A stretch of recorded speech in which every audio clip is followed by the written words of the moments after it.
Yes, sir. Yes. We are back on. This is the intellectual inspiration. You know what I mean? Intellectual inspiration episode 2. You know what I mean? I got Ruby Doll in the building. I got Smitty in the building. You know what I'm saying? So, with that being said, let me take a quick pause for the cause. Salute to the homie Von Eric. You know what I mean? Salute to our music curator Von Eric. Blessing and shalom all to you as well. Also, salute to Sly TV and Cut Management Inc. Salute. Thank you for supporting. You know what I mean? Oh, Lord have mercy. You know what I mean? So, Ruby Doll has some questions for us. You know what I mean? Based on, us being inspired and things of that nature. So, we're just going to get into it. So, Ruby Doll, what's going on? Smitty, what's going on? Talk to us, family. Give me a second. I'm almost ready. But go ahead, rock out, rock out. It's so rude. Your face. So I'm here, sister, and he means a lot to me. But Hold I on, baby. You breaking up. You breaking up. Yeah, You Michael's breaking in up. and out, family.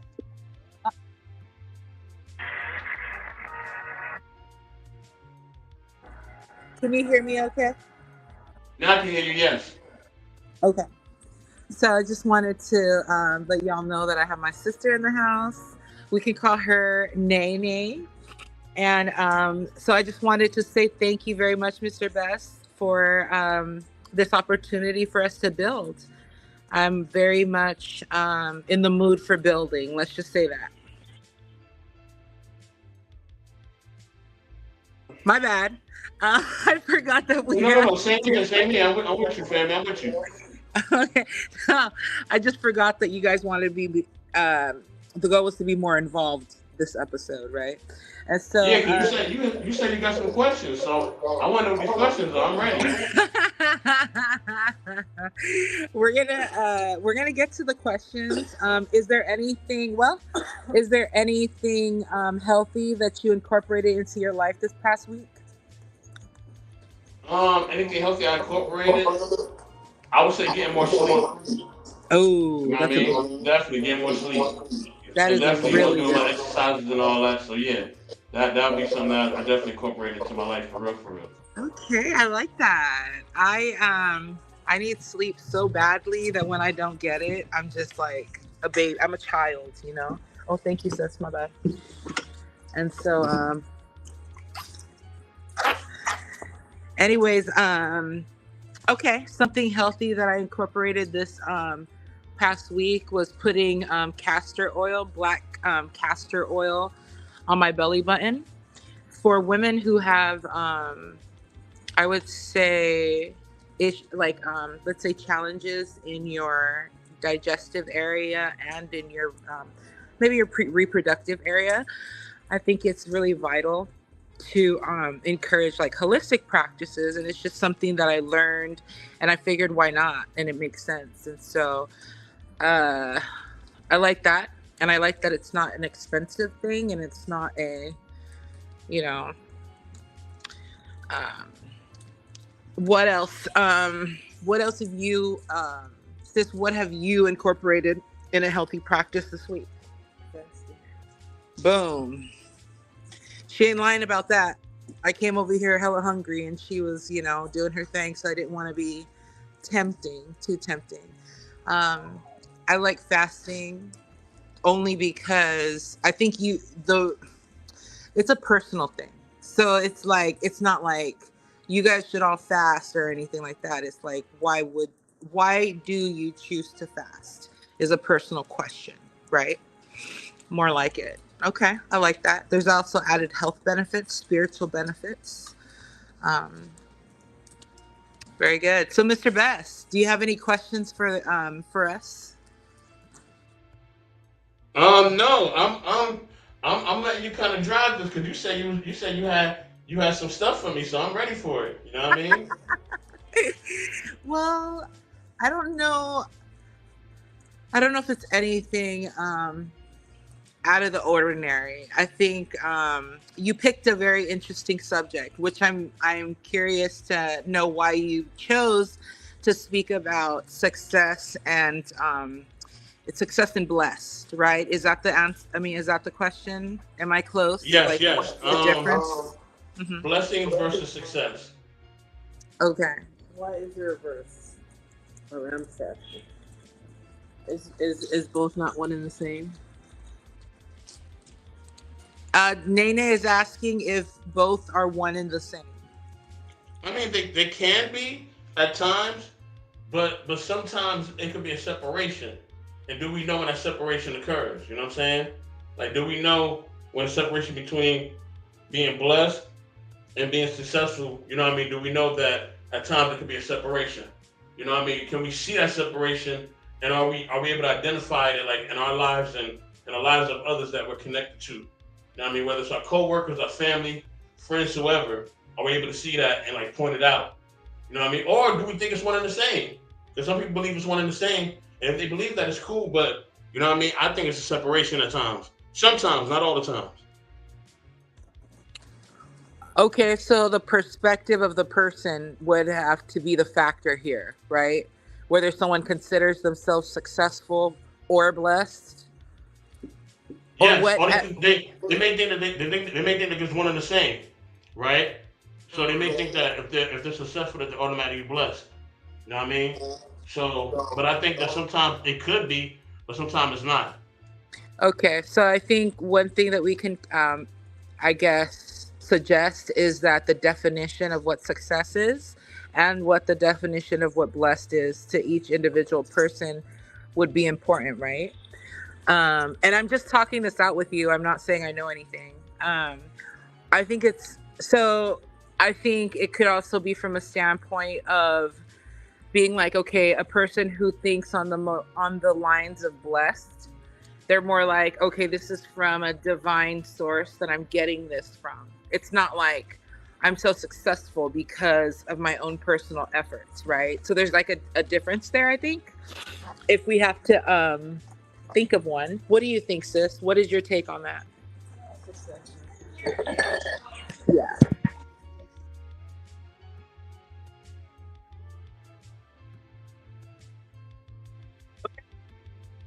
All right. So you think one is the same, and that's it's like that it's all about your perception. Your mic And was breaking up a little bit. your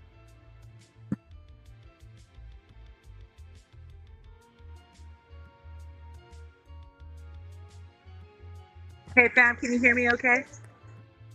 Okay, yeah, you back now.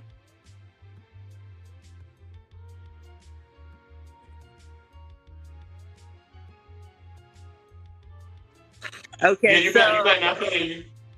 all right, cool. You know, I was talking to somebody about like the benefits of AI, this artificial intelligence craze, I would say, that we're going through. And the way that I understand it is, I don't understand it at all. That's the thing. I'm just thinking from like a capitalist point of view, just to think of something like just a random thought, right? So, from a capitalist point of view, I had asked myself that question like, if I could create an AI that was like a Ruby AI, right? Where you could, whoever wanted to subscribe to this service could put me in that pocket, right? First of all, how much money would it take to make that? I don't even want to know. But I'm just thinking, it just couldn't help but think about the possibilities, right? And then also thinking about how behind I might be to some of these ideas. So, Mr. Best, if you were to be an app that everybody had access to, what would be two main components that you would provide? um, if I could be an app, what would I provide? Well, I'll provide. I would say food. Um, and I'll provide like shelter and resources to people. You know what I mean? So it would be like a community center type of app where I'm able to help and reach out and give the people for those who are in need. So that's what my app will be a part of. Oh wow, we got the community leadership here going on. That's what's up. That's actually really noble of you. So like a basic needs app is what you're saying? Like a basic needs app that will Hmm. somebody needs groceries or something and you Yeah, would provide that like a DoorDash situation. exactly. Yep, yep, Okay, yep. okay. I feel it. I feel it.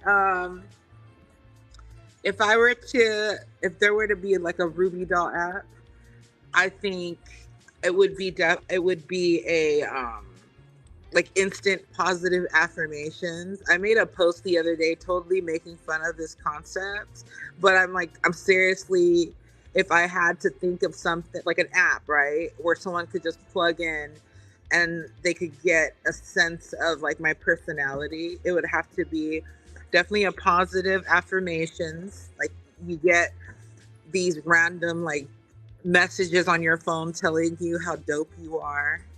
And then I think the other thing that this app would provide would be like a cyber hug, like whoever like needs one. So we need some like VR help. You know what I mean? Like put your arms out. Do you feel that? Oh my gosh. What y'all saying in the comments over here? What kind of app would you? What kind of services would you provide? You know what I'm saying? Yeah, that'd be interesting. I would love to know what kind of apps they would provide as well. You know what I'm saying? Now I I don't just know if gave Smitty y'all is back two. yet. Waiting to see if Smitty come back and see what his answer is as well. I'm sitting I right here. mean, Okay, you back? You back? Okay, so okay. what's up, Smitty? What's your app gonna be providing? What would I do for an app? Like if there was an app that could embody Smitty's spirit and personality for the world to plug into whenever they needed to, what would that look like? What are two components that you or two services you would offer? Well, if you're saying as far as what fits me, I would probably have to say survival. Kind of like what Soap is saying, but like a quick and what to do in certain instances. That would be the app that I would provide. So you can download the app. Say you're in a place and you have no service.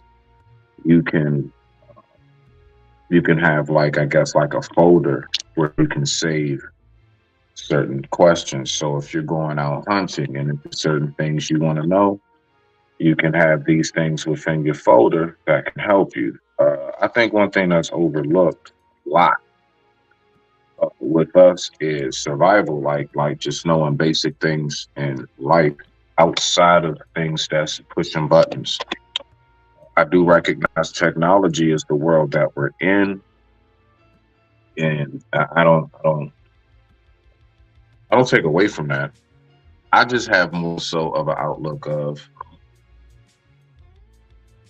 I know for a fact that it's only one way it can go if everything was to go downhill, and that's the world can shut down technology wise, right? Like off the grid. Right. And then we can, yeah, and then we can go right back to a more primitive state of living. A lot of people wouldn't make it. I don't see all of nature going away and we're left with buttons because I believe if all the nature left, we wouldn't be here as well. So, I do see, yeah, I do see the benefits and just not forgetting. Like, I mean, I look at it like that fire extinguisher in most homes and or buildings. Like we don't ever like maybe say want to have to use that, right? But if you need it, it's there. So that's all I got for right now. But I digress. My mic is muted. Rock out. No, that was dope. That actually makes absolute sense. Like even for let's say somebody who needed to know how to fix a tire, you know, maybe it doesn't even if just basic life needs. In fact, there was a YouTuber who his whole theme was te- teaching basic skills like how to change a tire, I think he started off by fix a toilet, and I think he started off by providing this service for his daughter, like, making videos for her. And so my whole point in saying that is because we got to talking about perception and what does perception mean and how success can mean something totally different for someone else. And then my mind just started to wander as it does. And hence that question. I think I have a question for you guys. This is something that I had experienced very recently. Somebody asked me for, let's say, something inappropriate, right? Where it's not like it's against the law, you know what I mean? But, oh, I'm sorry. I'm in a area where there's a lot going on. So anyway, someone asked me for something and I had to stop and think about it because I was like, you've never had a problem with doing this before, right? I didn't have a problem with doing this before. In fact, it's like almost nothing, sad or not, right? But I was like, what has changed in me that I'm not okay with doing this anymore, right? And I think we've asked ourselves that question before. But I think the difference is number one, I feel like like me as a person, I look at it like a stock, right? That you invest in. We have things that we invest in like Coca-Cola, whatever. So this stock called Ruby, that shit's going up. Okay. It used to be 99 cents. Now it's $99 a stock, right? And so I say that with so much love, of course, and just like, I think it's I'm really celebrating that in myself. And to me, that's success. Have I lost you? No, I'm just listening. I'm waiting. I'm waiting for the questions. Just keep going. Rock out. Do your thing. Not a question, but just like just sharing you guys something about that. So like, do you guys have an instance where you like just made yourself really proud and you didn't necessarily have to share it, but it was just like, it seems simple, but it made you so proud?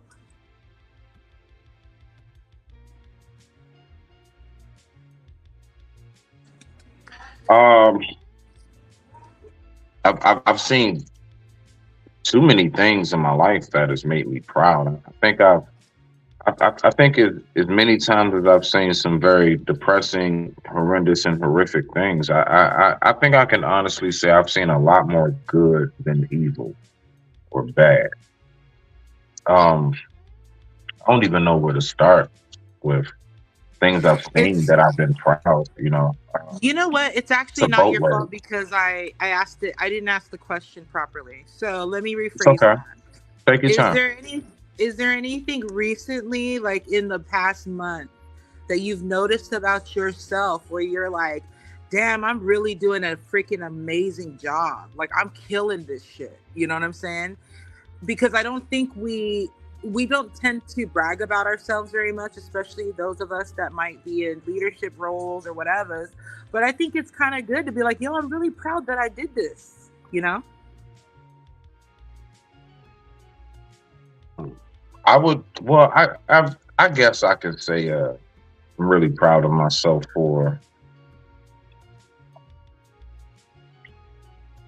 I'm proud of myself for not losing it, after my accident. I guess I could say. I'm only going with the words that people tell me, is that I'm very resilient,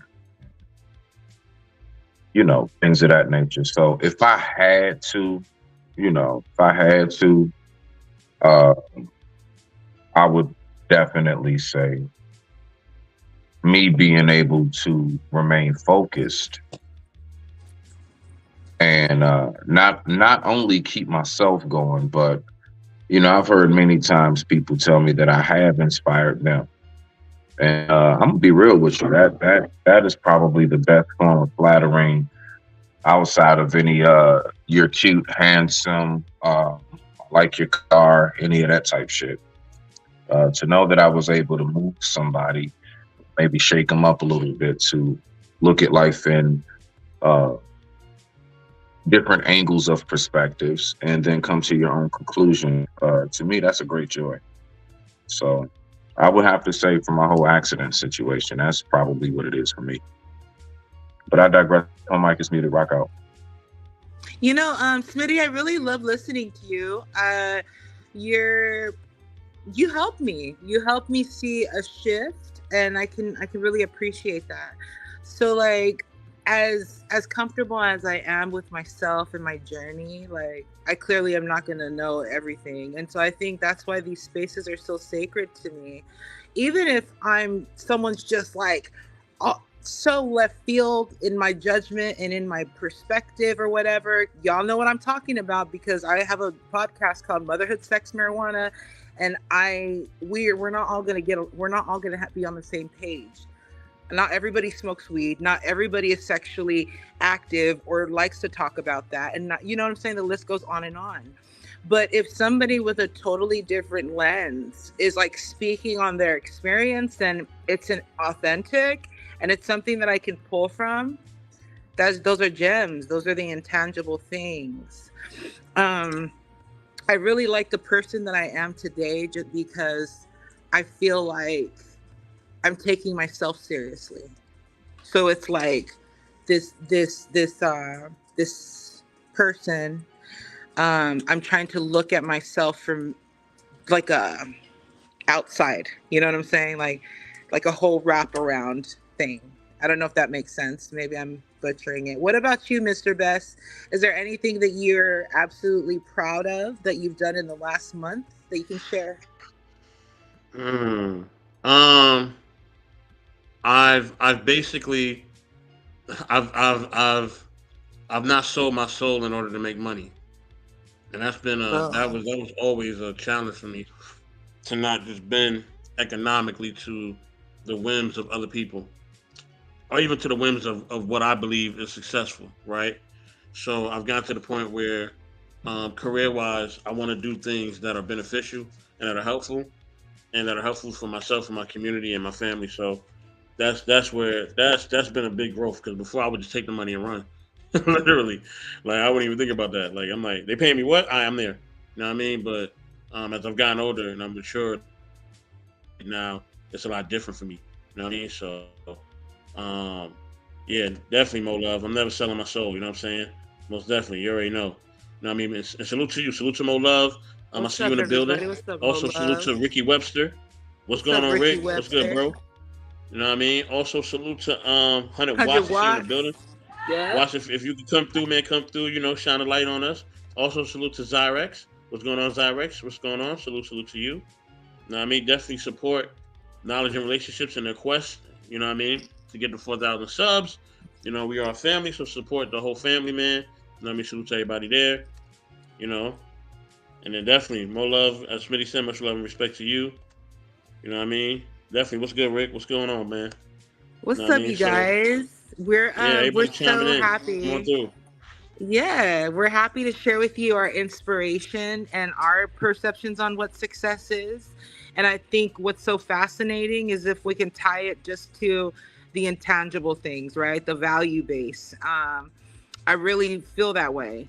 So if anyone wants to share something that you've done within the last week, month that you're really proud of yourself, in which you want to pat yourself on the back, like share it, y'all. You might inspire us to do something good. Um, You know, my another, thing with the proud thing. I don't know. Maybe this is just me. Um, I'm aware of, I guess you can say, having a good meal at certain checkpoints in your life. But like, I have like such bigger goals that I want to get to, right? Accomplish. I believe it or not, I try not to focus too much on being proud of myself, but I never put myself down. And the reason why I'm saying this is because now I'm just speaking for Smitty, right? I know me. I'm the type of person, I'll make a small improvement on something, right? Before me, will make a small improvement on something, go off and celebrate, and don't continue the mission. Thus, never gets completed, right? So, as far as like being proud of myself, I would say that's like more so something of that's more internal. That's something I hold more so within me. I do notice, I recognize, I see, I peep because I'm a person who pays attention, right? And the person that pays attention cashes the check, as I would say. So Boom. so my whole thing is it's more about keeping a modest mind frame and what you would consider to be progress and or success. I even recognize it a lot with people in society. Us as people generally, we will make strides and we will do something towards a goal. We will not complete that goal, and then we'll turn around and speak about it as if we found land when we're still out there in the ocean on that ship. So that's all I wanted to say on that. I digress. My mic is muted. Rock out. I feel it. And also that too is like perception. Like patting yourself on the back could be simply like, hey, Ruby, I really appreciate you sticking it through this month. Like that was some effed up shit that happened. Like, you know what I mean? Like I talk to myself like that because I I I love talking to my family with love and respect, because I figure it would piss me off when I was growing up and I didn't know why certain adults around me were nice to the people at church and mean to me when we got home. Like it just didn't make sense. And why other people were held at such high esteem when it was like, we see each other every day. And I didn't understand that as a kid, and I don't ever think I will understand that. So my whole point in saying that is like, if I'm going to be speaking loving words into my children and to my sister and my family, then I better as hell do it to myself.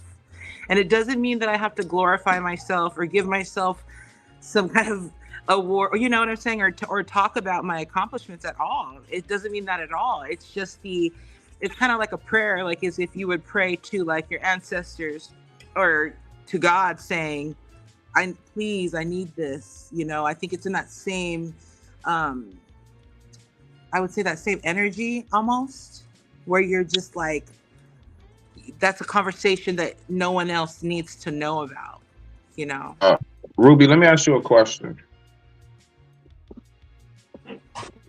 What, because what I recognize with people, apparently, this word is extremely subjective from individual to individual.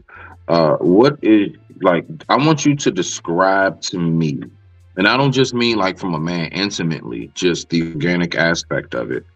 When you see love, what does it look like?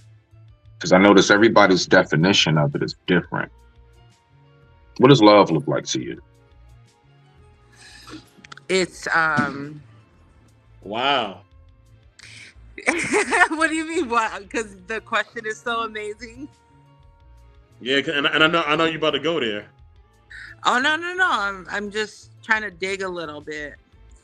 Well, it's unconditional, and it wants to serve without receiving anything in return. It's a feeling that feels like that.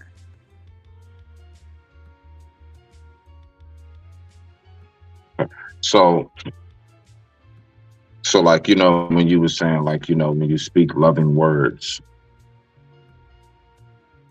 do you believe a person can see love through words?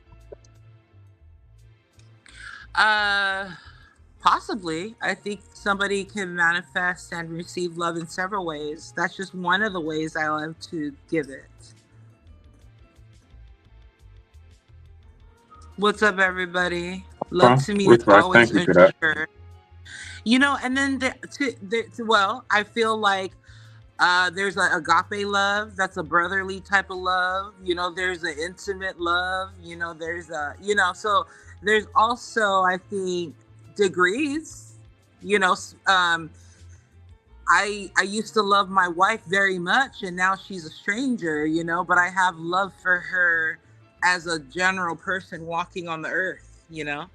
Type shit. Does anybody have any feedback on that or have an experience about that?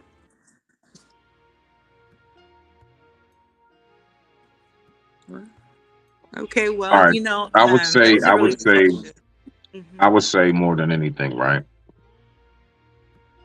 Again, this is just Smitty. Love. It's 2 words. Not the word itself, but in my book, the definition. Love is 2 words. Consistent action. I speak about a lot how more so, now it's just my view. Love is more so shown than spoken. I really do live by my father's code now. I kind of found myself just sunk into it, and that is, I would rather show you I love you every day and never tell you. I would rather show you I love you every day and never tell you, as opposed to tell you I love you every day and never show you. Now, of course, I know, ladies, I'm really, really hip. Y'all gonna say, well, why can't you just show it and say it? I get it. I know. You want the moon and the stars. I got you. But what I'm saying is, it's like, more than anything, I do believe that the word love, and I'm not saying this to you, Ruby. I'm just saying in general, just what I'm hearing, was kind of thrown around like it's I can just kind of say this, and as long as I sound like it's enough feeling behind it, and as long as my facial expression's right, I send the right emojis back, heart, cake, sunshine, white dove, cloud, moon, then everything should be good. And it's like, I think that we really forget that more than anything, you actually show a person, you have to physically show a person love. Let me hit the speaker. There you go. Oh, word up. No, you're right. So, and that's why that's all I wanted to say. But I digress. My mic is muted. Rock out. I love that. Y'all getting this love over here. Just kidding. I'm talking to everybody. I'm just I like to live in my childlike state. And it's gotten me in trouble a lot. Like, for instance, my family calls me careless. They say that I could be, head in the clouds, which they're not wrong about at all. I'm not dissing them. They know me more than anything. But what I also can say is a lot of that is intentional. Not when it gets me in trouble, though. I don't think anyone literally wants to get in trouble, but I think that you have to not take things so seriously all the time. And maybe that's just a formula for me. And so, do you guys have any advice for a woman who is thriving in loving on herself? Let's say she's single, but she's loving it. She may have feelings for somebody very deeply, but she doesn't want to rush. You know what I'm saying? So what should this woman do besides be the best that she can be right now?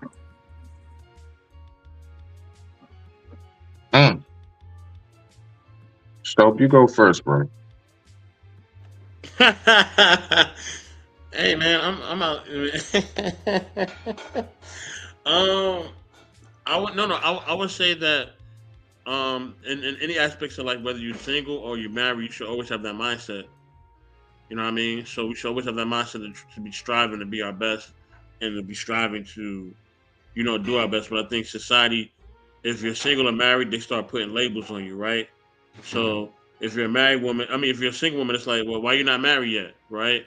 Or why you don't have this yet? Why you not this yet, right? And if you're married, it's like, well, if you're married, you should already be stable, right? Why are you doing this and why are you doing that? Like, if you're married, then everything should be this way and that way, right? So no matter what side of the fence you're on, people are gonna label you, whether it's good or bad, right? So my thing is that don't even live by anybody's definition. You gotta live by your own definition.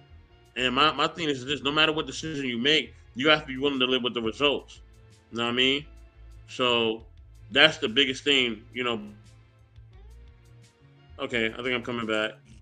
All right, I'm back. So yeah, no matter what you choose, just be willing to live with the results, and be willing to live with the outcomes. And if you are, then that's the best thing, because now you're living free.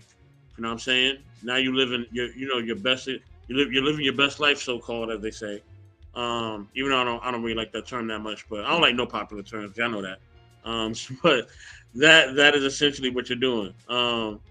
As always, y'all, the link is pinned in the chat if you would like to come up and express yourself, all right, respectfully, all right? Know what I mean? If you would like to share anything, come on through. Oh, we got somebody coming on through already. Got the OG in the building. Ruthless Shoe, what's good, OG? What's up, Ruthless?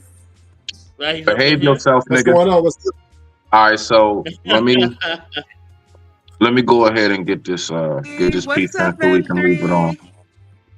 Henry? What's up? What's up? All right, my perspective, you know me, you know, I'm kind of bad cop, you know, Soap is good cop. So my whole thing is this, right? You know, like, all right, a woman loving herself. Now, first of all, I believe that any human who is not totally beat down and just shattered by life, everybody should have love for themselves, as in you do for yourselves. You provide yourself with actions like taking care of your hygiene, as we spoke yesterday. You know, sometimes just making sure you get away and maybe just kind of get somewhere that you can enjoy, relax, and also making sure that you take care of business and work so that you can relax, right? But where I'm getting to is this. I noticed something with the women of today and the women of yesterday. Women of yesterday, actually, from what I know, kinda, I guess you can say, had less, as far as there weren't as many moms working. You had some that did, and then you had still a whole lot that were stay-home mothers, right? You have a lot of grandmas, definitely. I know a lot of us know the whole grandma situation where grandma probably stay home, granddad work. My point is this.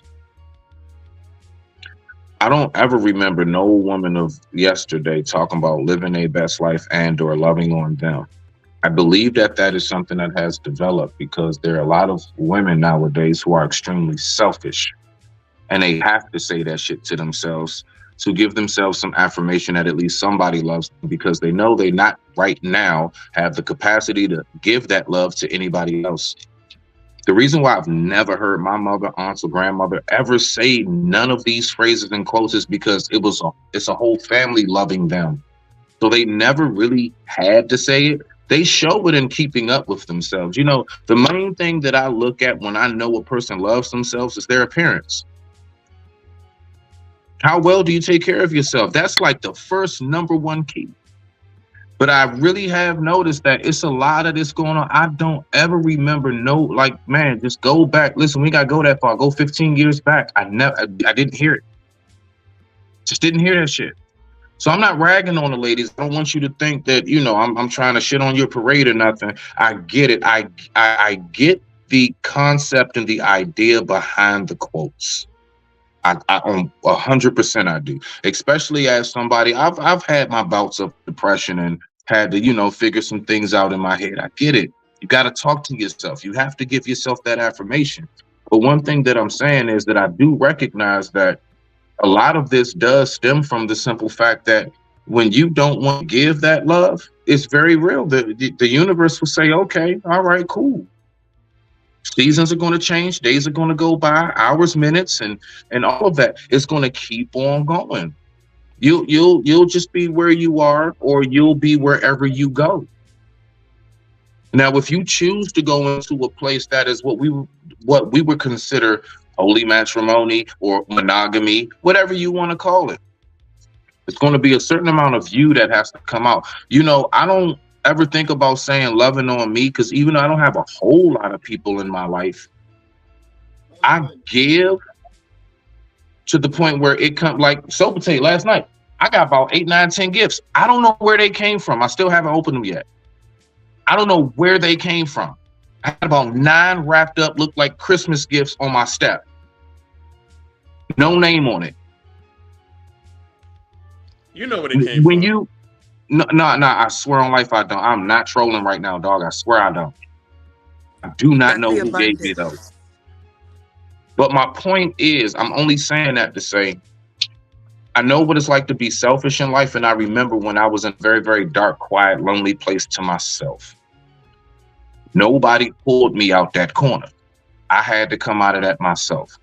I had to say to myself, if I want different, I have to what? Do different. But with that being said, I ain't gonna hold it up. I digress. My mic is muted.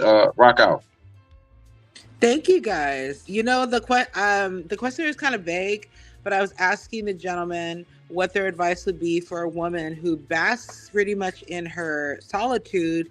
I didn't give you guys enough history behind the question either. Yes, I was asking for myself. And so this woman who's basking in her solitude, but open to the fact of what should she be doing now to prepare for her next relationship was a question. We got some viable answers here. Does anybody want to add to that? And let's not make it about just the women, like just, you know, thank you. Yeah, I got something to add to that. Yeah, first of all, let's get it right. Hello to the panel. What's up, M3? What's up, Ruthless Truth? Oh, the first thing we can start work on is not being combative, right? Right? Work on your attitude, right? Being a team player, right? Being selfless, right? You ain't got to worry about love yourself, right? If you got a partner involved, you got to love him. And that love, men take love, the way we look at love is respect, right? Respect goes a long way with men. Yeah, don't overtalk. Don't be bugging. Don't let the man, you know, the man's a leader, fall back. Yeah, fall back and be in your femininity, right? So these are just excellent advice, right? See, the thing about women, they don't have to do much. They don't have to do much because men, we already built. Once we find a woman we want or women that we want, we are already going to do. We're going to put our best foot forward. But that what we want back in reciprocation is cooperation without negotiations. And that respect is what we thrive in. When we get that respect, and that gives us that fortitude in this relationship to move forward in a productive manner. So as a woman, when you look in the mirror, you need to ask yourself, if I get with this guy, am I going to be submissive? Am I going to be feminine? Am I not going to question him every step of the way? Yeah, I can give a few opinions. I can share my thoughts, but I'm going to let him make the final call, right? Do I need to be heard all the time? Sometimes should I just be silent and just sit back and enjoy the show? So these are the things that are successful, and these are what men we love, right? When our woman sometimes just shut up, right, and let us do what we do, and then we're gonna reward her, and then by this, she's gonna benefit from our greatness, right? Ruthless. Do we just tell the women to shut up and listen to what I say? Or hold on, Ruthless, let me just ask and you rock out. Because I know how you are, nigga. Do we just tell the women to shut up and listen to what we say? Or do we take time to at least try to demonstrate and explain to them why what we're about to do, and to get them a little more comfortable as to what's about to happen? So at least like, hey, babe, like, and I'm speaking about this more so on like long-term and like marriage more so. Like, this is my wife or what have you. I mean, would I not want to at least, hey babe, when we move or what have you, on this big move we're about to do, I think we should do it this way. Why? And then I show her the information I looked up. I give her all of the resources I've looked into, and then we both collectively sit down and we come to this agreement together. I do recognize that men are, yes, we are the leader. Or are you giving us a rotation? Well, no, I just know that a good woman is of good counsel. That's it. Yeah, I'm saying, are you giving a question or are you a rotation? Yeah, I'm asking you. I'm asking you. Now, I had to get that little soliloquy so you can understand where I'm at with it. So I'm saying, do we just tell them to shut up and listen to what I have to say, or do we break down the plans with them? Because I mean, we do say that as our, I don't know, partner, companion, what have you. Great. I'm not a C student like that. I can understand the question. So this is let me tell you something. And this is where us men are losing this battle, right? Because as long you as got 3 minutes, Rufus. Yeah, you keep cutting in. I'm gonna be here forever. So as long as you try to acquiesce to her feelings and her emotions, right? You will forever be chasing the goalpost. But to be frank, we just want our women to already understand, right? Because we're not trying to build a bear, right? We want us women to already understand that when to be quiet and when to talk, when to be obese and when to abound.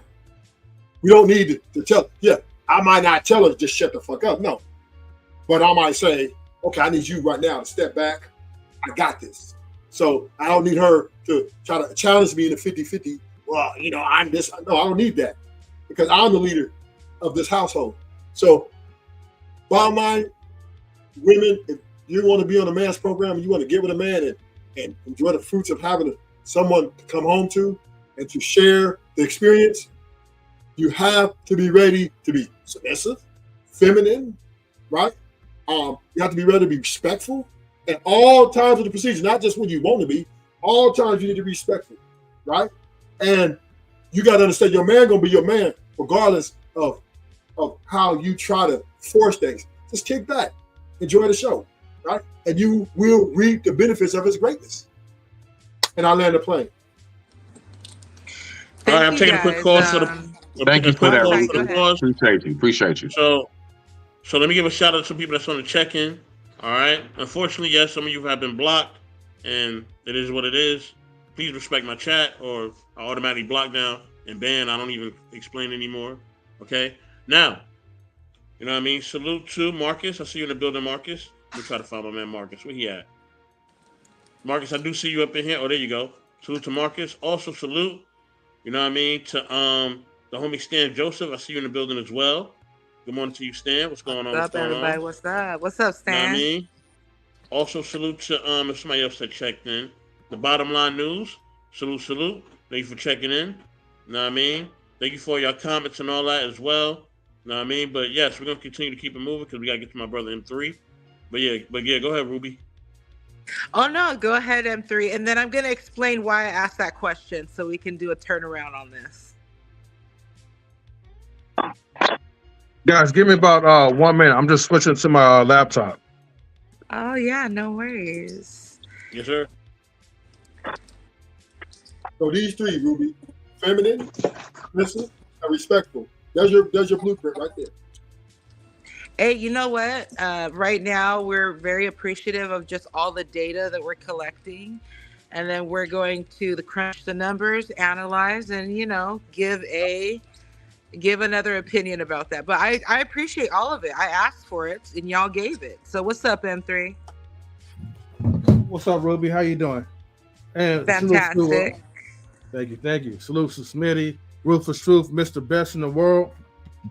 All right, I know I came nothing much, man. No, I came late to the game on this one, but one of you guys was making like a point, right? And I know you guys was talking about men and women type of relationships, so I guess I'm gonna have to put my 2 cents into it. Mr. Best, remember, I don't know if this was like a live stream we did, but it was a quote that you made. And I will never forget that famous quote that you made. And the quote that you made, okay? Watch who you lay with, watch who you stay with. No, no, no, no, no, no, no, no, not even that. Not even that. Okay. Your quote basically was submissive women always Oh win. yeah. Oh yeah. Woo! Submissive women always win. Always win. Exactly. Look, man, I'm gonna keep it simple to you guys, man. Okay. For all the ladies, oh, because the question, the answer, the question was about like solitude or whatever. Look, man, ain't no woman or man have to really go through any solitude if you know your role. Okay. Now, of course, people are gonna give me some backlash because I said submissive women. So no, I'm not talking about slave women. I'm not talking about you gotta bring your ass down and clean the kitchen and all that 1970s type of stuff or 50s type of stuff. No, I'm talking about having the best attitude, the best will to give to a man. When you have that type of attitude, look, I could tell y'all stories after more stories. Okay, you have some women, right, that they are just so naturally friendly. Okay, that friendliness exudes, and when a man see that man will really that man is going to do his best to jump on that. Okay, that man will pretty much feel like he's a lucky man to be around with a woman whose attitude is so pleasant. It's your attitude first. Yes, I mean, of course, like looks, and I mean, we had a stream about washing your ass and all that. That stuff counts as well too. But the main thing to retain that man, okay, to keep him, is your attitude. All that other stuff is attraction. Yeah, y'all good at attracting men, but let's really talk about why y'all can't keep a man. And it's the attitude. If you have a really messed up attitude, you can't keep that man. No matter how good you look, no matter how good you smell, you'll just be considered as an object. And that's what a man will label you as. But when you have a good attitude, along with that good, fine, smell good, the beauty, the inner beauty is matching with the outer beauty, dude, any man will be ready to wife you up. Now for the men, this gonna be really simple, okay? Because we like simplicity. Let's stop being a bitch, okay? Stop acting like a female. That's it. A lot of you dudes are bitch made, and that's the problem. You guys inherit a lot of female traits. I don't care if you got it from a single mother. I don't even care if you got it from a beta male daddy. Okay, you need to fix that, and that's the problem with you. Hold on, matter of fact, I'm tripping. Hold on. There we go. Okay, now I feel like I'm myself. You motherfuckers gotta fix yourselves, man. That's what it is. That's what the fuck your problem is. You don't want to put the work into it. And then there's no wonder you guys bitch moaning complaining about it. I'm talking for the men and the women. Stop with the attitude. Stop feeling like you're entitled. Stop feeling like people owe you shit. Because nobody owe you a goddamn thing.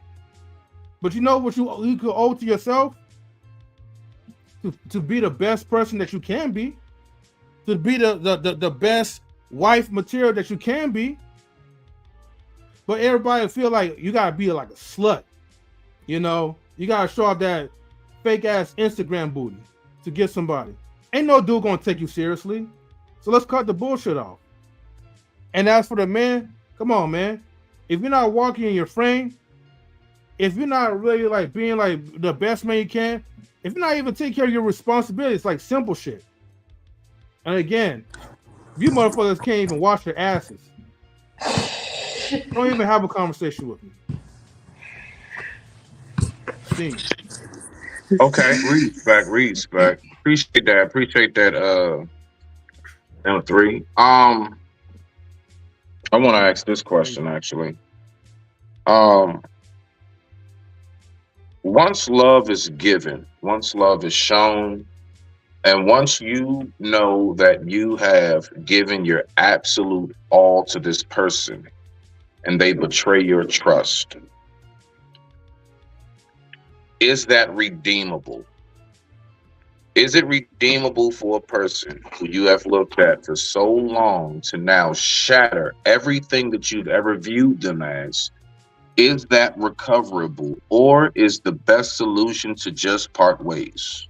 Let's go ahead. Let's get to Ruthless first on that one, and then we'll go to Ruby, M3, and Soap. So, Ruthless, what you got? I digress. My mic is muted.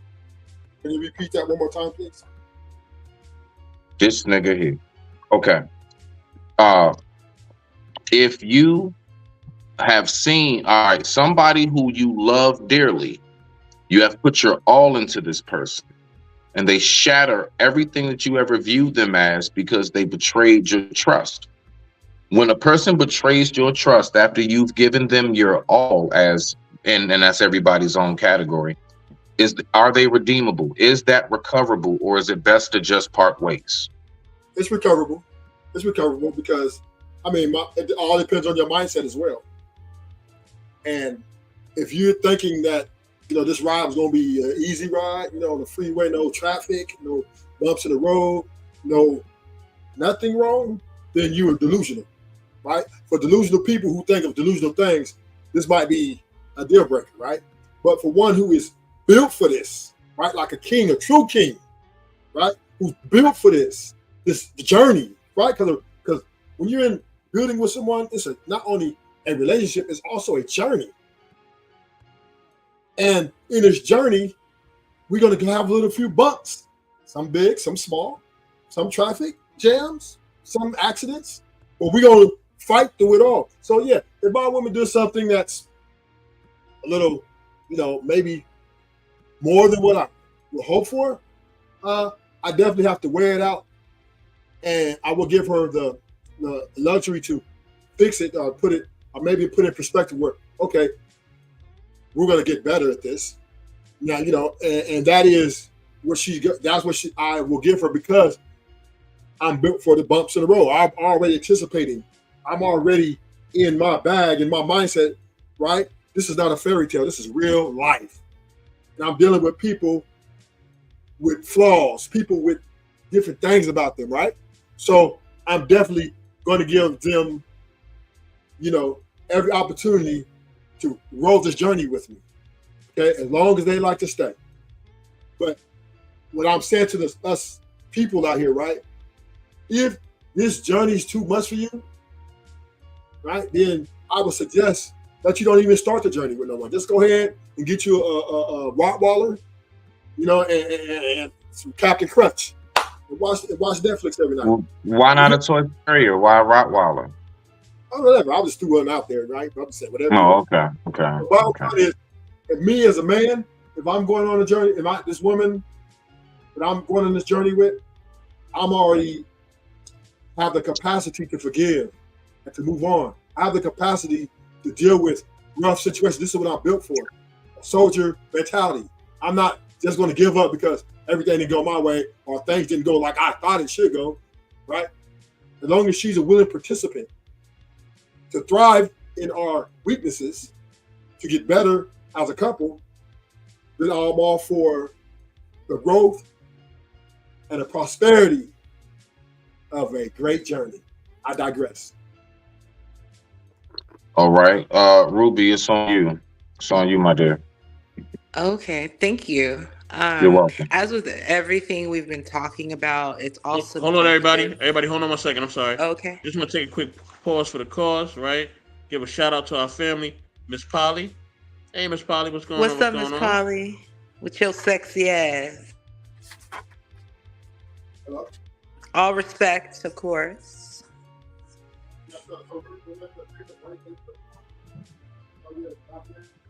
No offense taken over here. Go ahead, Ruby. Oh yeah, thank you. I was just saying, as with everything we've been talking about, it's all subjective, and so it depends on what that motherfucker did. No, I'm just kidding. It depends on the circumstances, because I'll tell you what. I've been married twice. Let's just say that one of them I have well wishes for, just because it's like, the the circumstances were not heinous. I'll just leave that to that. And so as much as I love somebody, I can very much hate them as well with such intensity. You know what I'm saying? I had to stop being so mad. That was part of my, I would say, my solo dolo journey, right? But it's not that way today because there's just been a lot of, like, I guess, praying and divine intervention. Let's just say that. So I hope that answers that for you, Mr. Smitty, and everybody. No. Your answer is your answer. It's everybody's answer is their answer. So whatever you're your right. response I don't know why I'm pretending this is like a Zoom school thing. It's I'm just like, man, just let that shit flow. Just talk. We kicking the shit. Just talk. Don't make it so formal. That's the best thing to do. And I promise everything will come to you from there.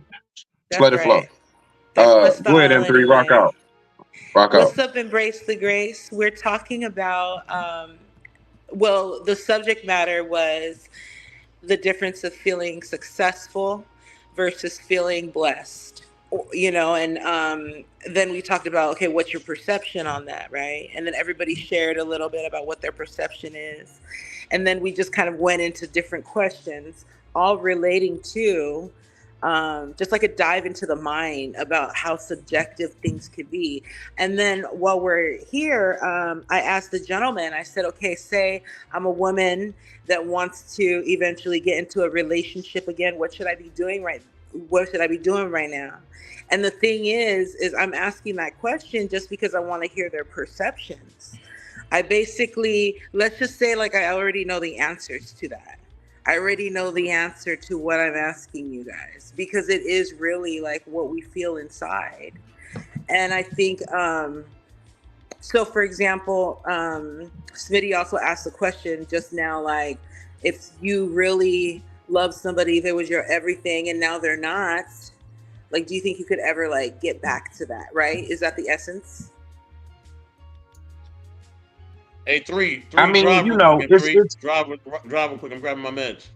Yeah. It's a little different to that. Shout out to my man Alan in the building. Shout out. What's going on? Good to see you, brother. Glad you made it.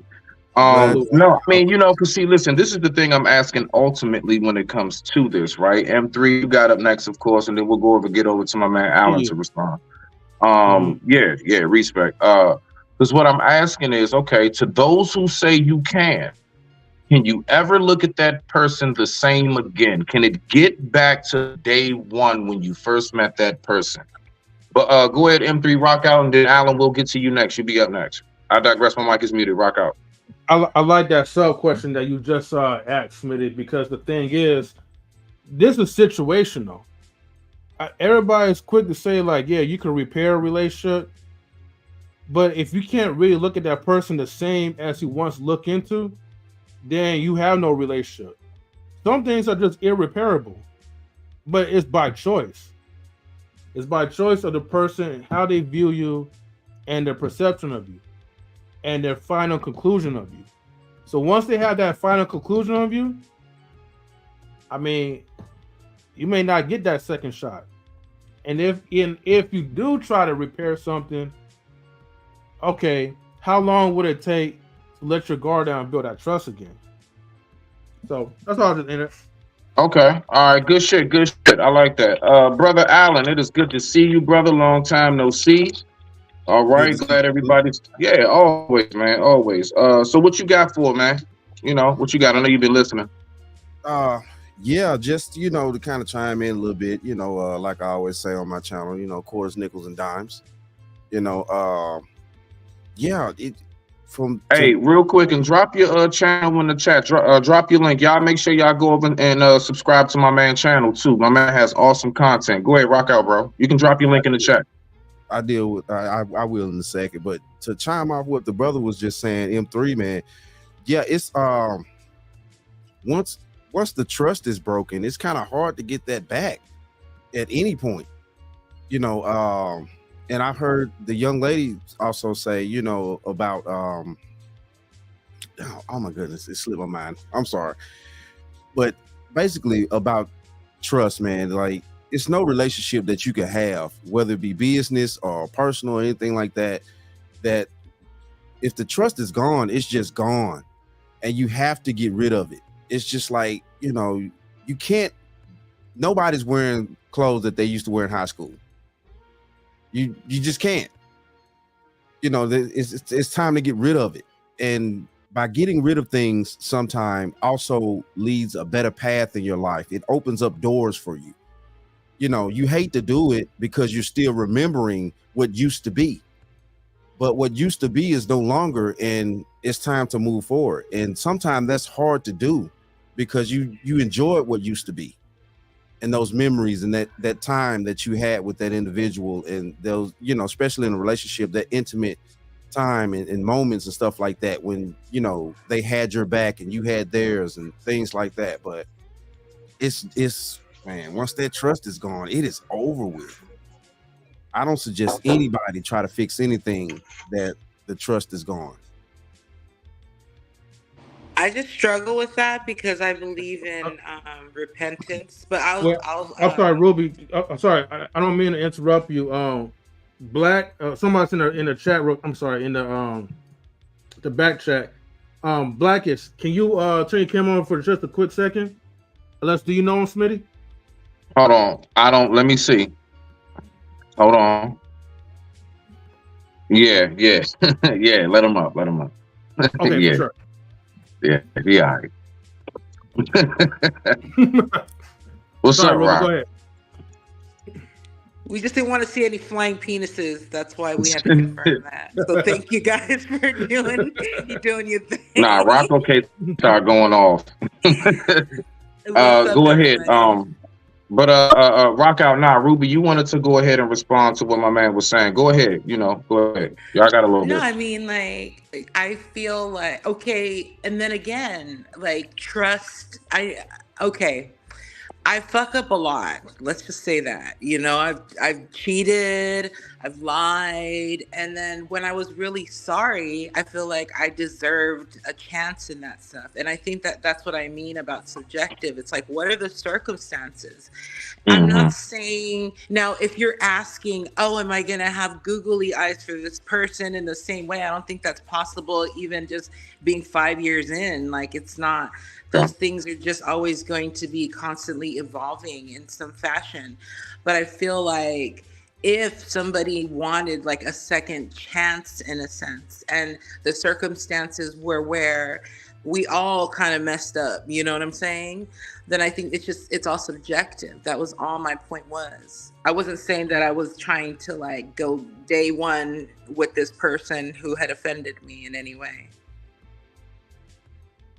What's up, Ruby, Embrace the Grace? would you work it out Hi, with that beautiful. period? Because I believe Alan is What's up, my basically saying beautiful that queen? person has to you have Hey, to get Grace. rid of the whole thing, period. That's what I'm hearing. Hi.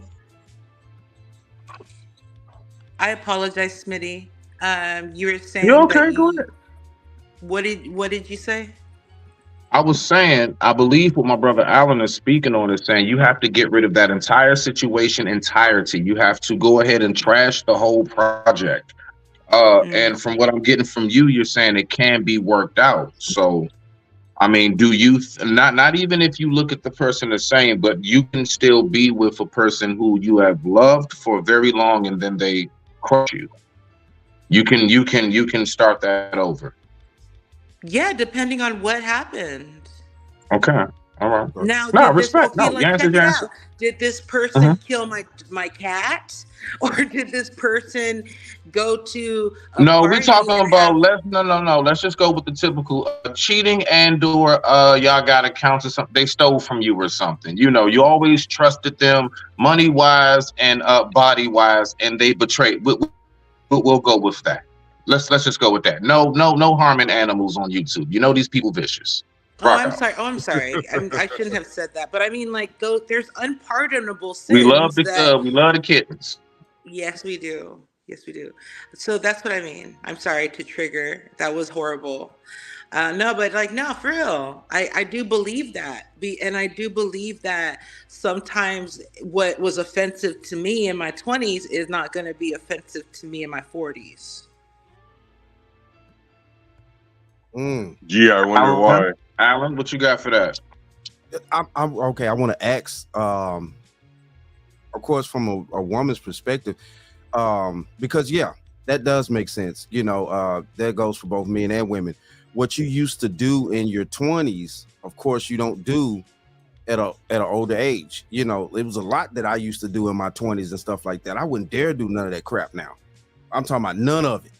You know, I've gotten rid of those type of people. I don't even hang around, you know, in those type of areas or anything like that anymore. So I can understand that. But when it's a intimate relationship, and I get where you're coming from too, depending on what happened, sometimes it can be saved, and then sometimes it just shouldn't be saved. It's kind of weird nowadays because we live in a different day and time with people are thinking different and things like that. You know, infidelity means different things nowadays than what it used to mean back in the day, and a lot of things. But it does.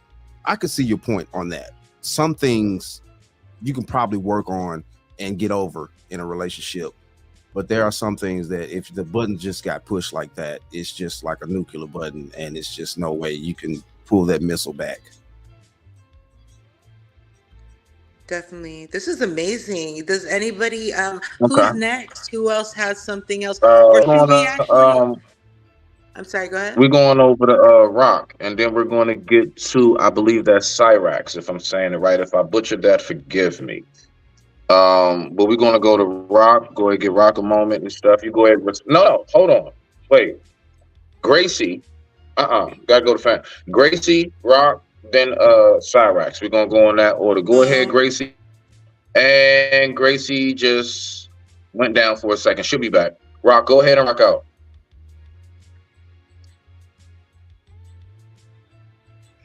So what is like, I've been here for like 20 minutes. What's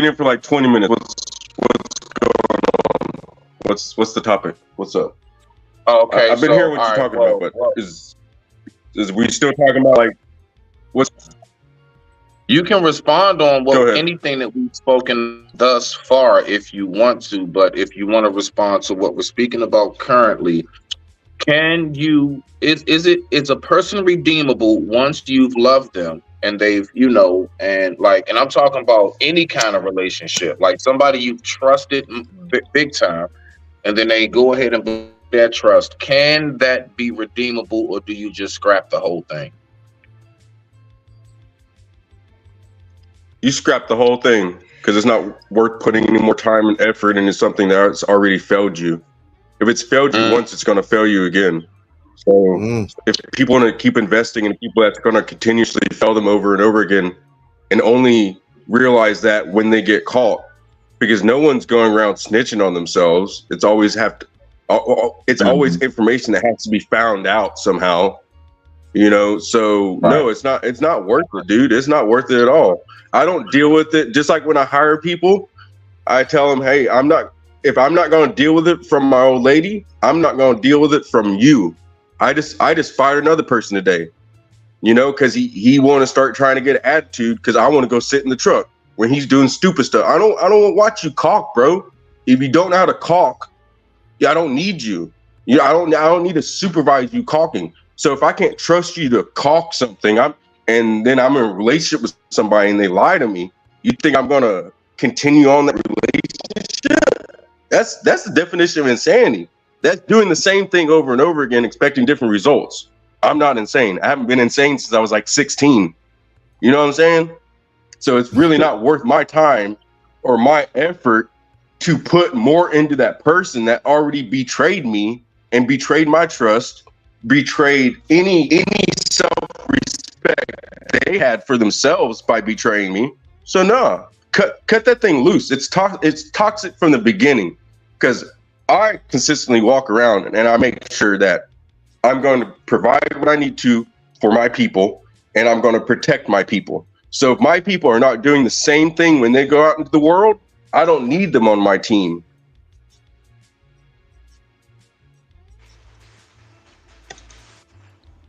All right, nah, thank you for that. Okay. Hold on, let me address something real quick. Hold on. So, Go ahead, Black Sal. is Cracker, I did ban you from my chat because I didn't know what was going on between you and somebody else. So, yeah, I just seen a bunch of cursing and a bunch of other things, and once I seen that, I just automatically banned you. But you know what I mean? If all I was on Smitty's chat. Oh, okay. Yeah, I didn't know what was going on, so you know what He I all mean? right. He all right. Just so he all right. Yeah, I know what's going on. So I think yeah, the I'm beauty a in spectacle, this. bro. okay, Mhm. okay. As long as you're respectable, that's all good. That's all I ask. Go ahead. No, We good. I'm We good. saying I'm a Let's get spectacle. over the. No, you all right. Rock. You good. I'm We're gonna a keep this thing spectacle. peaceful. You good, Right. brother. Hit your bong or something. You good, Rock? It's safe over here. Gracie, I don't even smoke that much go ahead and anymore. rock out. Get yours in, Gracie. Okay, so what I have to say on that is I agree with a lot of things that you say that everybody has said, but the fact still remains that you really don't know what you're going to do until you're in that situation. I forgave my ex the first time because why? We had a child together. I still loved him. I invested 12 years in this relationship. I didn't want to be a single mom. I didn't sign up for that shit, but I gave him another chance. And you're right. It was the point of no return because it was never the same. He didn't want to fix it, and for a whole year, I was trying to fix it, and I didn't even do the discretion. But he did it again, and after that second time, you got to go. He had to go, and it is what it is. Once you get that taste of freedom and another woman, he didn't respect the institution of marriage anymore. But I believe in giving people chances because we're not all perfect. If we want to be forgiven, we have to learn how to forgive.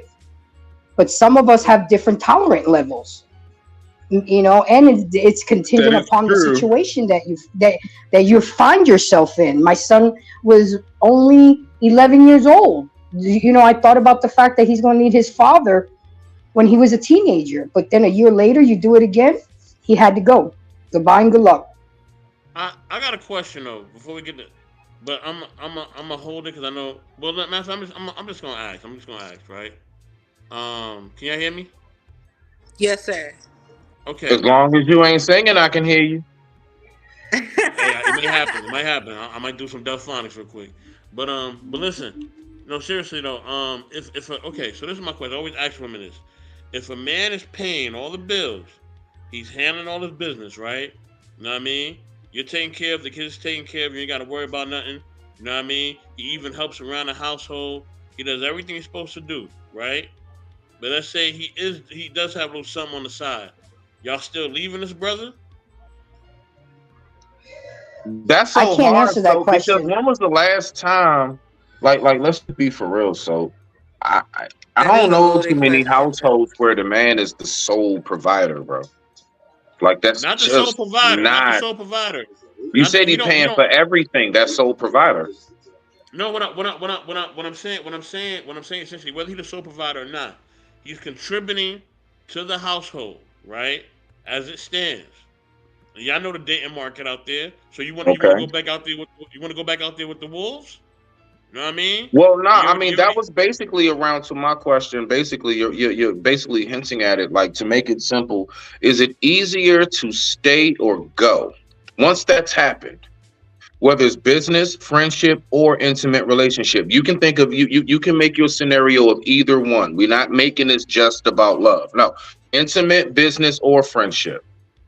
I'm gonna Once keep. that's happened, is it easier to work it out or to go? I'm gonna keep it somewhat G, man.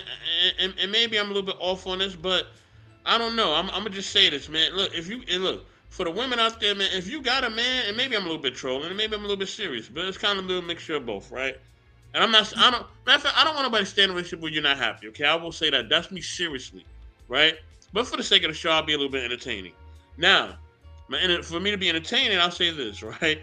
Listen, women, if y'all find a man that's willing to be there for you, right, and he's gonna be in the house, all right, and he's with you, you better hold on to that, man. You better hold on to your love, like in Vogue. All right, you better hold on to your love. I gotta okay? cut. I gotta Hold cut on that though. to Because your let me love. I gotta cut holes in go that on, right Grace. now. And hold on, let me say this, right? Because let me tell you something. The love that you give up, another woman will take him, you know what I mean, and bring him right on in. You know what I'm saying?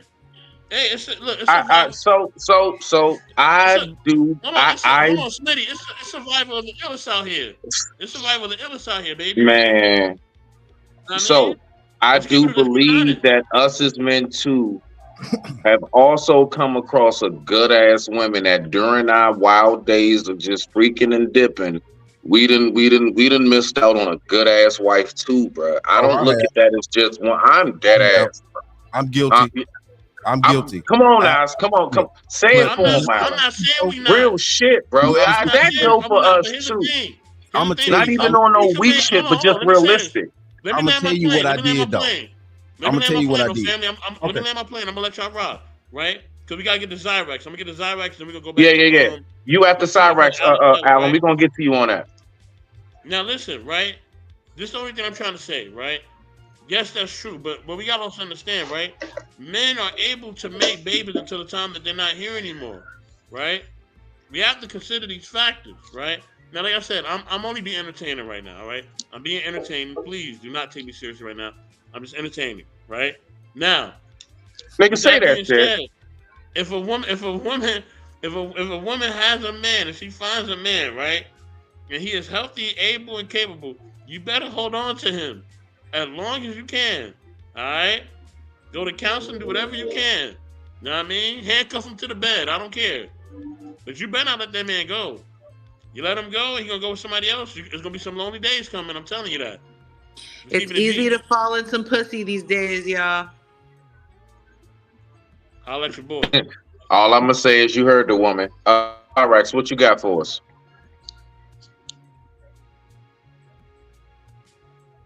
Zyrex, are you there, family? You there? Alan, go ahead and rock out until hold on. Is she? You good? Hello? I know Yeah, can sometimes you hear we're me? supposed to be working on this. Yeah, I can hear you. Yeah, we Okay, can I'm hear so you, sorry about Queen. that. No, you good. No, you're No. good. We used to that shit. Go ahead, rock out. Alan, you next. Um, well, I'm a stay-at-home mother, and so even though my man takes care of all the bills and stuff like that, if he was to ever cheat on me, yeah, it's a done deal. I don't think I would ever be able to look at him the same as I did if he was, yeah, I don't think I can, because every time I like all I'm gonna see is like him, sleeping around with some other chick, and so yeah, I don't think there's anything that he could do to repair it. Like once the trust is broken, it's done. And I don't care how good of a so-called man he is, because if he was really a good man, then he wouldn't have cheated on me, and that's just my opinion. Ouch! Man, There's a perspective for you. Man, Dr. King would never have been great, man. I'm telling y'all that for a fact. Dr. King would have never have made it with y'all, man. Lord have mercy. Of course he Oh, wouldn't. I so Of have. course he wouldn't. I appreciate that perspective, Queen. So the And Jet Superior. I forget that not everybody thinks the same way sometimes. So that could be my ignorance, but I'm gonna let someone else go because I have something to talk about on that. We got Alan. So Alan and then Queen, we see you in the building. You go ahead, go after Alan, and then the floor's open. Go ahead, Alan, rock out. Yeah, let us know how you fucked up, bro. Oh, well, definitely, what I'm saying, in my 20s and stuff like that, I ran across a couple of good ones. And I didn't play with them though. I knew I wasn't wanting to do that and things like that. I really knew that these were actually good women. You've never broke a heart, Alan. You ain't never broke a heart. The two I'm talking about, I actually let them go. I knew what I was doing. I was really in the streets. You know what I'm saying? Not just dealing with women, but I was in the actual streets doing street shit, like seriously. And yeah, I was like, nah, I'm not finna play with you like that, because I could tell that, what I'm saying, they were serious.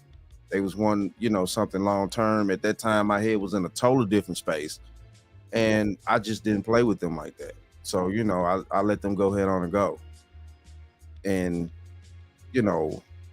looking back now, I wish I had been not doing what I was doing to be able to accept that good woman and move forward through life, things like that. But it just is what it is, and I suggest that to any young man out there. If you run across a young lady and you know that you're not, ready for the wife that you really need or want in life and things like that, you need to let her go. You can't sit around and play with people's emotions and stuff like that. That ruins people. And that's part of the problem that we've been dealing with for so long now, especially in the Black community. We've been ruining each other, because we don't want to let go. We know that these people are good people. We know that these people mean well by us, but we don't want to let them go head on and live their lives and find the people that are actually going to get on the same page in the same book that they're reading from at that particular time in life. And it's a very sad situation, but yeah, I went on and let them go, bro. You know what I'm saying? I wasn't finna play around. Regardless of what I was doing, I wasn't stupid as a human being. I couldn't do them like that. So. Well, let me intervene You just again. described my whole. Can I say something real quick? Hold on, I'm gonna let you rock, bro. I'm intervening again. Look, listen, nobody's perfect, all right? Okay? So I know a lot of times y'all watching Disney and everything else and Lifetime or whatever else you're watching. And you just think you're gonna get with somebody and they're never gonna hurt you, and they're never gonna betray you, they're never gonna lie. And you listen to Babyface and all that stuff, you think it's gonna all work out that way. Newsflash, people, it's not. Okay? Somebody Not gonna lie. Babyface. Somebody gonna have health issues. Somebody may do something egregious, okay? It's called life, all right? It's what you're willing to put up with. You know what I mean? The great Ruthless Truth talked about that. Hopefully he can chime in more about that. Oh But my yeah, God, you this know, guy. yeah, I know, right? So many, hey. You know what I'm saying? But yeah, man, you got to deal with something, man. You got to deal with something, all right? I'm letting you know that for a fact. That's kind of what relationships are built about, though. You're going to have to deal with something. I definitely agree with you on that. You're going to have That's to. That's a fact. Yeah, don't you get to choose? To say real quick, Rock, and yeah, I mean you're Borging a little bit. Start over, and then Queen, you up next. You up next, beloved.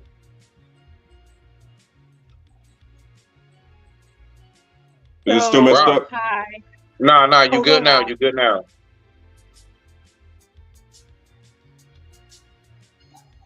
Okay. Go ahead, Queen, rock out. Oh no, she dropped off. Sorry. Who the hell is here? Okay, Rock, go ahead. Are you up? I mean, yeah, I could definitely say I have, passed on some opportunities before. That's for sure. Especially in my 20s, I'm not a bad looking dude. I have a good personality and shit, but I'm not gonna invest into something that I don't think is gonna pay off. So me in my 20s dating other women that were 20 years old, especially in my generation, most likely, statistically speaking, if I had a child with that woman, it wasn't going to work out. So my whole 20s was self-development. That's what a lot of men and women need to do. They need to find out who they are so they know what their standards are and what they're willing to deal with and what they're not willing to deal with, what they would do in every situation, not every single situation, but most situations, right? Have some sort of game plan already set out to where when you come across something, you already kind of have an idea of how to work through it if you want to work through it. Now, But can I ask you something, brother? What generation are you part of? I'm a millennial. Okay, same as me. I really think, in to kind of chime in with what you're saying too. I really think because I come from a family that's the real traditional type family situation, and the thing of it is that You know, I think we have a lot of interruptions nowadays that threw our generation off. Because back in the day, let's just say, you know, a man, you were a man when you was 20, 19, 20, 21, you know, 60, something. Dr. King was like 20 something years old leading all these marches and stuff like that. He was not no, you know, 30, 40-year-old man. You know, we have a lot that has messed us up and kind of keeping us basically in a child state, you know, from actually growing up. You know, our ancestors were young people getting married. They were not, you know, we got to figure things out and this and that. And like, no, you don't have to figure nothing out. You're old enough to reproduce. You know what to do. Families were preparing these young people, and it's time for you to get out, build your part of the family so we can add on to the family and we can have a legacy as a family. And I think we're kind of being delayed in this generation here, in this society nowadays. You know, everybody wants to, you know, take their time and, you know, figure things out and what they like and what they don't like. But obviously these people back in the day had something figured out. Their marriages lasted 60, 70 years. Well, we can't even have a marriage that lasts 5 years statistically in today's society. It just boggles my mind to, you know, well, okay. And they went through a lot. I can give you the answer on that. Yeah, I can give you the answer why on that. I'm gonna chime in first real quick because the panel got to keep going, right? And I'm gonna let you chime in right after I'm done, right? So we gotta keep this in mind, brother Allen, right? Those marriages did last longer. You're right. My grandparents, or both my grandparents, both sides, my mom and dad's side, stayed together to day near death, right? Right. So, but my grandfathers also had side hoes and they had drinking problems and everything else. Yeah. Right. So, right. The modern woman ain't putting up with that shit, bro. You know that. You know what I mean? You heard the sister before. She said she ain't putting up with none of that shit. You know what I mean? I'm not speaking for Ruby, though. I didn't say you yet, Ruby. I didn't say you. Now, you know what I mean? With that being said, right? The modern marriages could work. I mean, the traditional marriages could work, but are the women willing to put up with certain things and are the men willing to put up with certain things, right? And the answer really right now is no, we're not, right? We're not willing to put up with certain things. Secondly, right, we had to get things together, and we had to hurry up and grow up because we were trying to survive out here. We had segregation, we had a lot of different things going on, and we didn't have no choice. It was about survival. That survival mentality is over with, right? But you're right, we still should kind of be in a survival mentality because we don't have generational wealth. Right? Hold on. So you saying the only way black people can stick together is through survival mode? Let me build, Smitty, right? We don't have generational wealth, Go ahead. right? Go ahead. So the time we want to take, we can't take that time, right? So we kind of still be in that mode because we really don't have generational wealth. Other cultures do, right? So they could kind of more take their time and be more freely-willy and more liberal or whatever else, right? They can kind of have more of a kind of mindset like that because their family has that wealth, right? But we don't. So I think until we get that, we do have to be in that type of mindset. So I do agree with you, brother Allen. Brother Blackish, you can go ahead after that, and then we got to get to Ruby Doll. Well, the whole reason I approached life the way I did is because I looked around and I learned from other people's mistakes. And I learned that if you want to build a family, you have to build it on a solid foundation. Also, I know that when you do have a family, you're less likely to take risks. So all this time of my 20s building up, taking the risk of taking the job for more money, to gain more experience, to go further. There's no way I could have done that while having a family. So I could have been stuck. Let's say when I was 25, I was making a certain amount of money when I was 25. I could have got stuck there for the rest of my life because I can't take the chance of this next thing not working out because it's going to affect my family so much. Now, if it's just me and my dogs, and a girlfriend once in a while, then yeah, I can take more risk to improve the foundation that I want to build my family upon. So that's kind of the reason I approached life like I did. And to be truthful, it's worked out. I've always been happy, dude. Like me going to work, I'm happy. There's no problem around that at all. Like if I don't want to go to work on Monday, all I gotta do is say, hey, I don't want to go to work today, and they're gonna be like, okay, bro, you good? You okay? Yeah, I'm good. You ain't sick or anything? Oh no, I'm not sick. All right, we're gonna tell the customer. That's how it goes. So there's no way I could have gotten to where I am today by taking on, you could call it responsibilities, more responsibilities when I was younger by creating a family. So that's my whole point about that. I think people should definitely build themselves up before they try to build anybody else up or to build a family up. I can see that too. Okay. So what I want to know is this, right? With all of that being said, can you make it in today's age? Like, okay, so once upon a time, it was a certain way people move in order to, you know, make it through the society and the time in which they lived in. Right. Can you really truly maintain what is what we would consider traditional and or of the old law in today's society? And I'm talking about right here in America. I ain't talking about from somewhere else. Floor is open. Yeah, if you're patient enough, that's probably the biggest thing in my life is I might not seem like it on the internet, guys, but I'm one of the most patient people, most patient, most understanding, most compassionate, most empathic, or whatever that damn word is right now. I don't really care. People in the world, bro.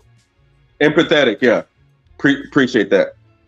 People in the world, because I had to be that way to get to the next spot, you know? So it's really all about building yourself up. Once you're strong enough, you can deal with anything you're willing to deal with, you know? But if you're not strong enough, you're not going to be able to deal with it. You're not going to be able to cope with it. You're just going to crash and burn.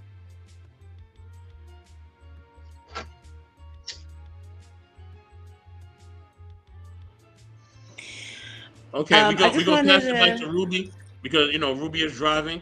So Ruby, go ahead and say what you got to say, sis, because I know you're driving the ship. I'll just make it quick. We're all driving this, so thank you for the participation, you guys. I just want to say something real quick with regards to okay, so one of the best advice, the coldest game I've ever gotten was from a 95-year-old Black queen. Her name is Edith Williams, and I used to live with her in South Central LA on 95th Street.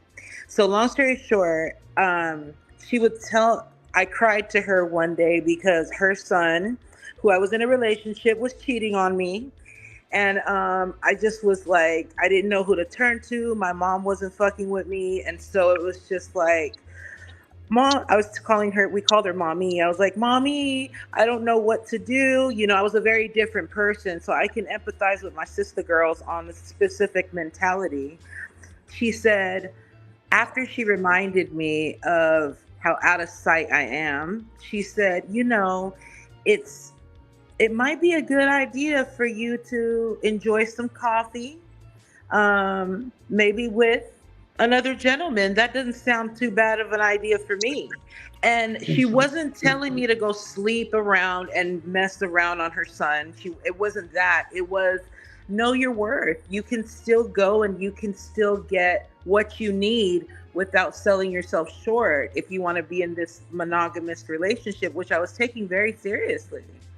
And so I could never forget that. And I think that when we share things, I think it's a labor of love. It's a way to express, but it's also important because you take your pain, because she definitely knew what the fuck she was talking about. She took her pain and she tried to condense it in a way that it was digestible for me, And so that's just my word of caution when we're giving each other advice and we're sharing stuff. And as long as you're okay with what you want and and identify that, then you don't owe anybody an explanation. And then you hit the lotto if you can find somebody who wants that same thing.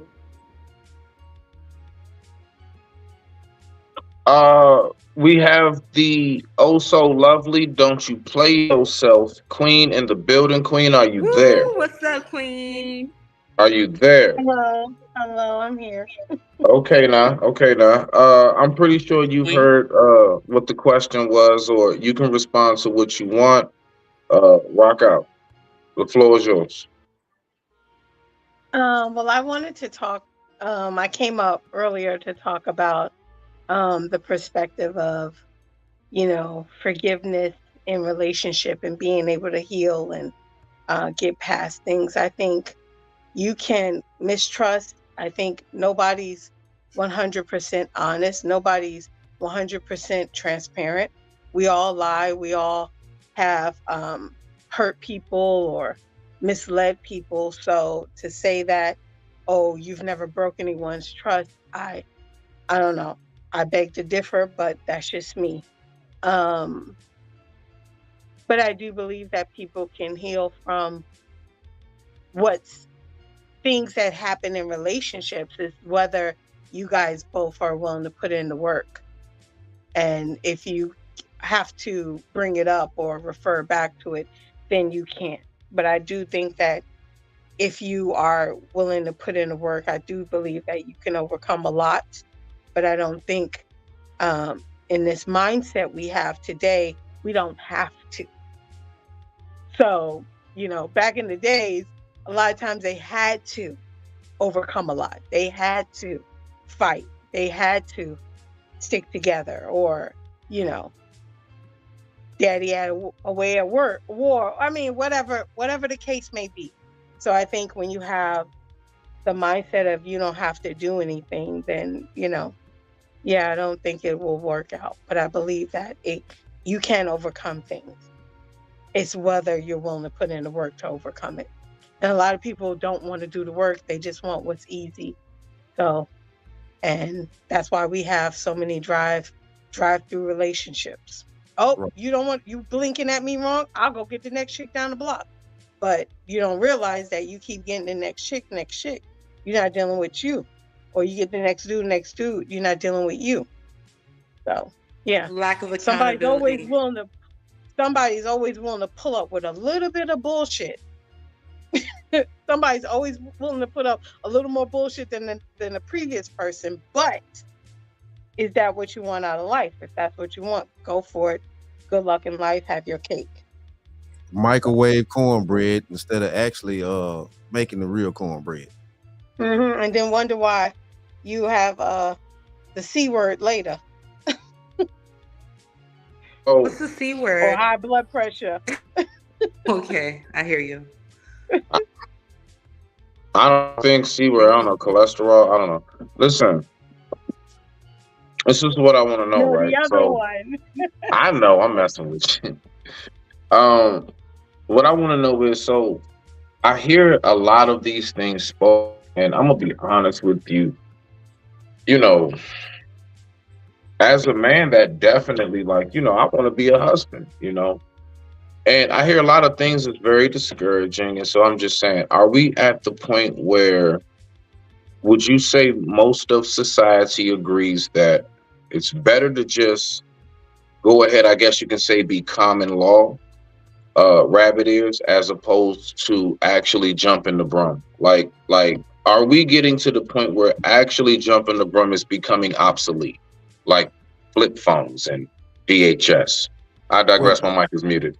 Now hold on, Brother Smith. Black folks always jump the broom. Jumping the broom is still a good thing. That's totally different than you adding in the state into your significant life.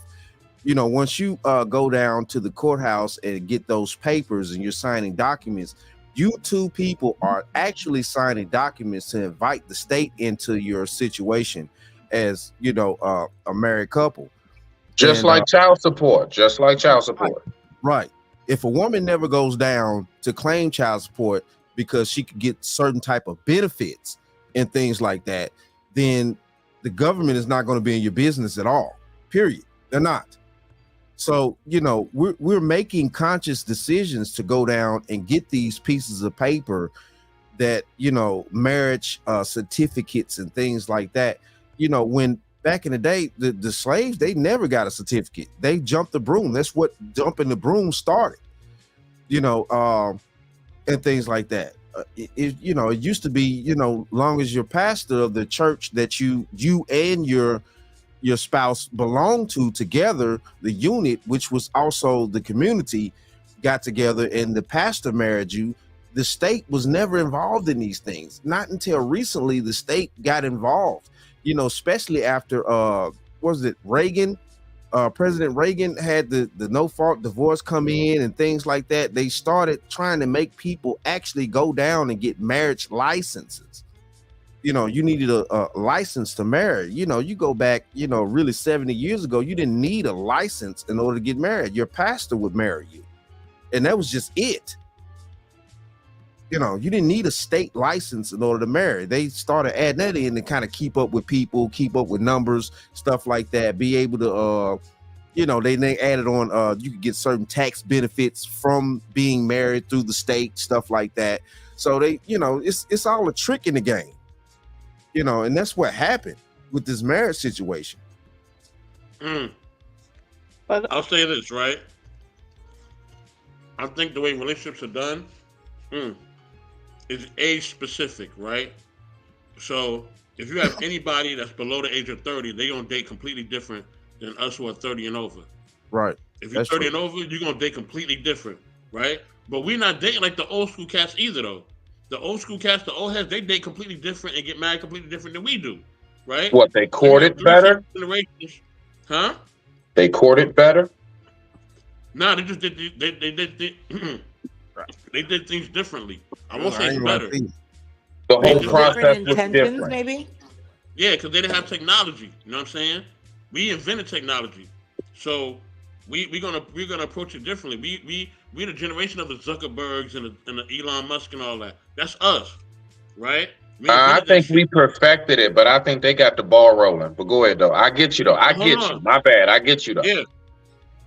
So the old heads do things one way. Us who are middle aged, we do things one way, and the young kids, I don't know what they do. All right, I'm not gonna pretend like I understand because I don't. They have their own rules, right? So because they're making their own rules, it seems like by the day and by the hour, right? Then relationships are gonna be different based on your age and based on just how you grew up, right? So the things that me and you and Smitty we exposed to, and the rest of us who are like middle aged, the things that we're exposed to, is gonna be different if we speak to an old head or to a youngin. They're gonna say something completely different, both of them. And now we all may agree on certain things, right? Which can happen, but it's all based on your age and basically your demographic. That's what I think. You know why? The old heads are not in control anymore. Listen, look, the old heads used to be in control until they actually died.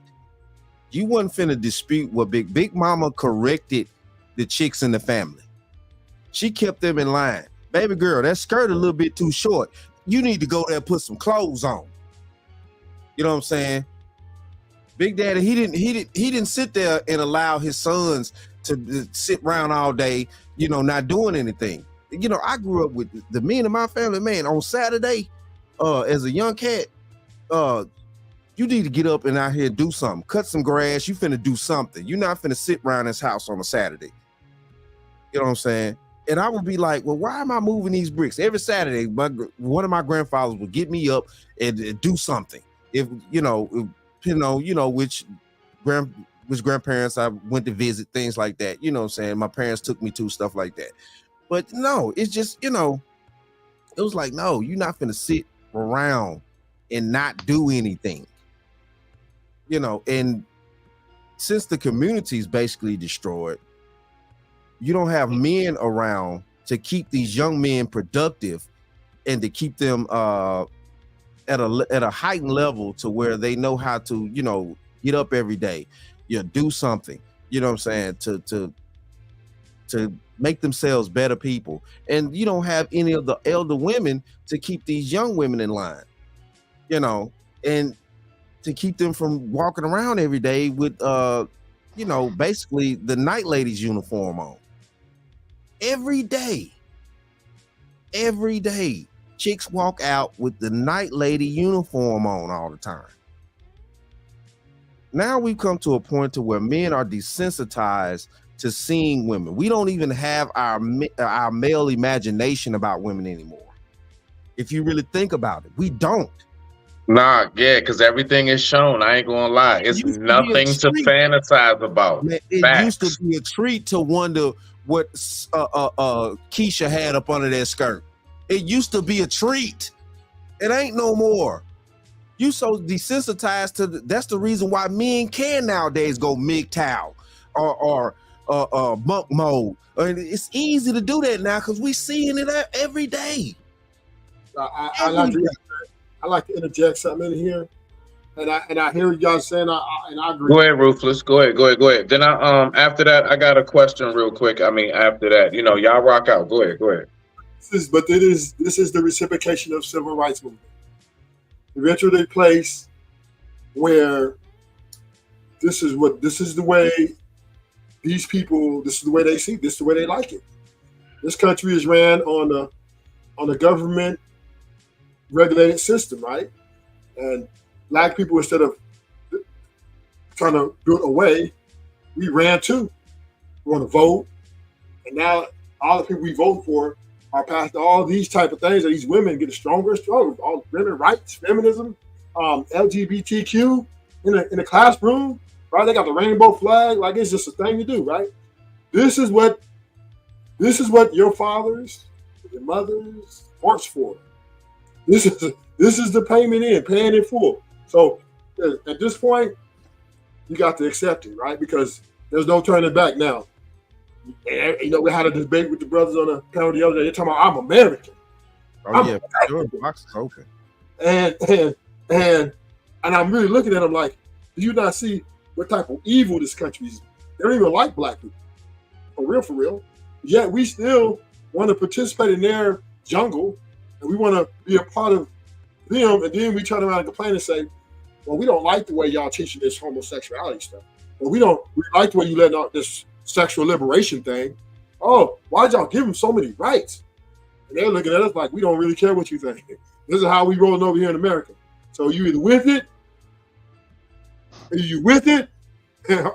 or you get out the way. So I understand, and once again, I agree. I don't like all of this. I'll be honest, the imagination used to be able to wonder what a woman looks like in that reserved outfit. That was so attractive to me because it was like, damn, I want to. Now I'm looking at her personality more instead of her ass, right? Now that was a changing, right? Now it's damn, I can't help it. I can't help. Why you keep looking at my ass? Because it's there, right? But this is what our forefathers fought for. This is what they took. All them dogs attacked them on Plymouth, right? This is what they fought for. This is what they begged America for, to be a part of this atrocity. Mm-hmm. It's burning house. It's burning house. And I'm gonna land the plane. I wanted to say something. I'm gonna land the plane.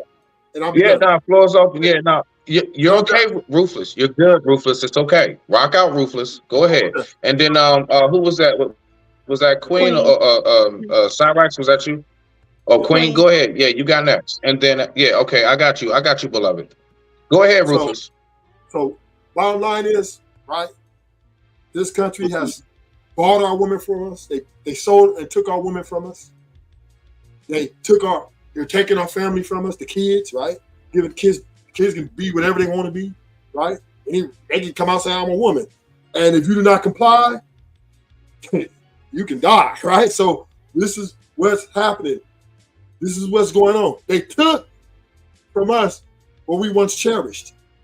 Now we have to suffer the repercussions. I digress. Okay. Queen, it's all you. It's all you, beloved. I wanted to say to Alan Taylor's point about jumping the broom and getting the license. And unfortunately, it's set up where a lot of times as a married couple or a common law marriage, or you've been together for so long, if you don't have that license and that piece of paper, you can lose all the benefits of the person if someone passes away.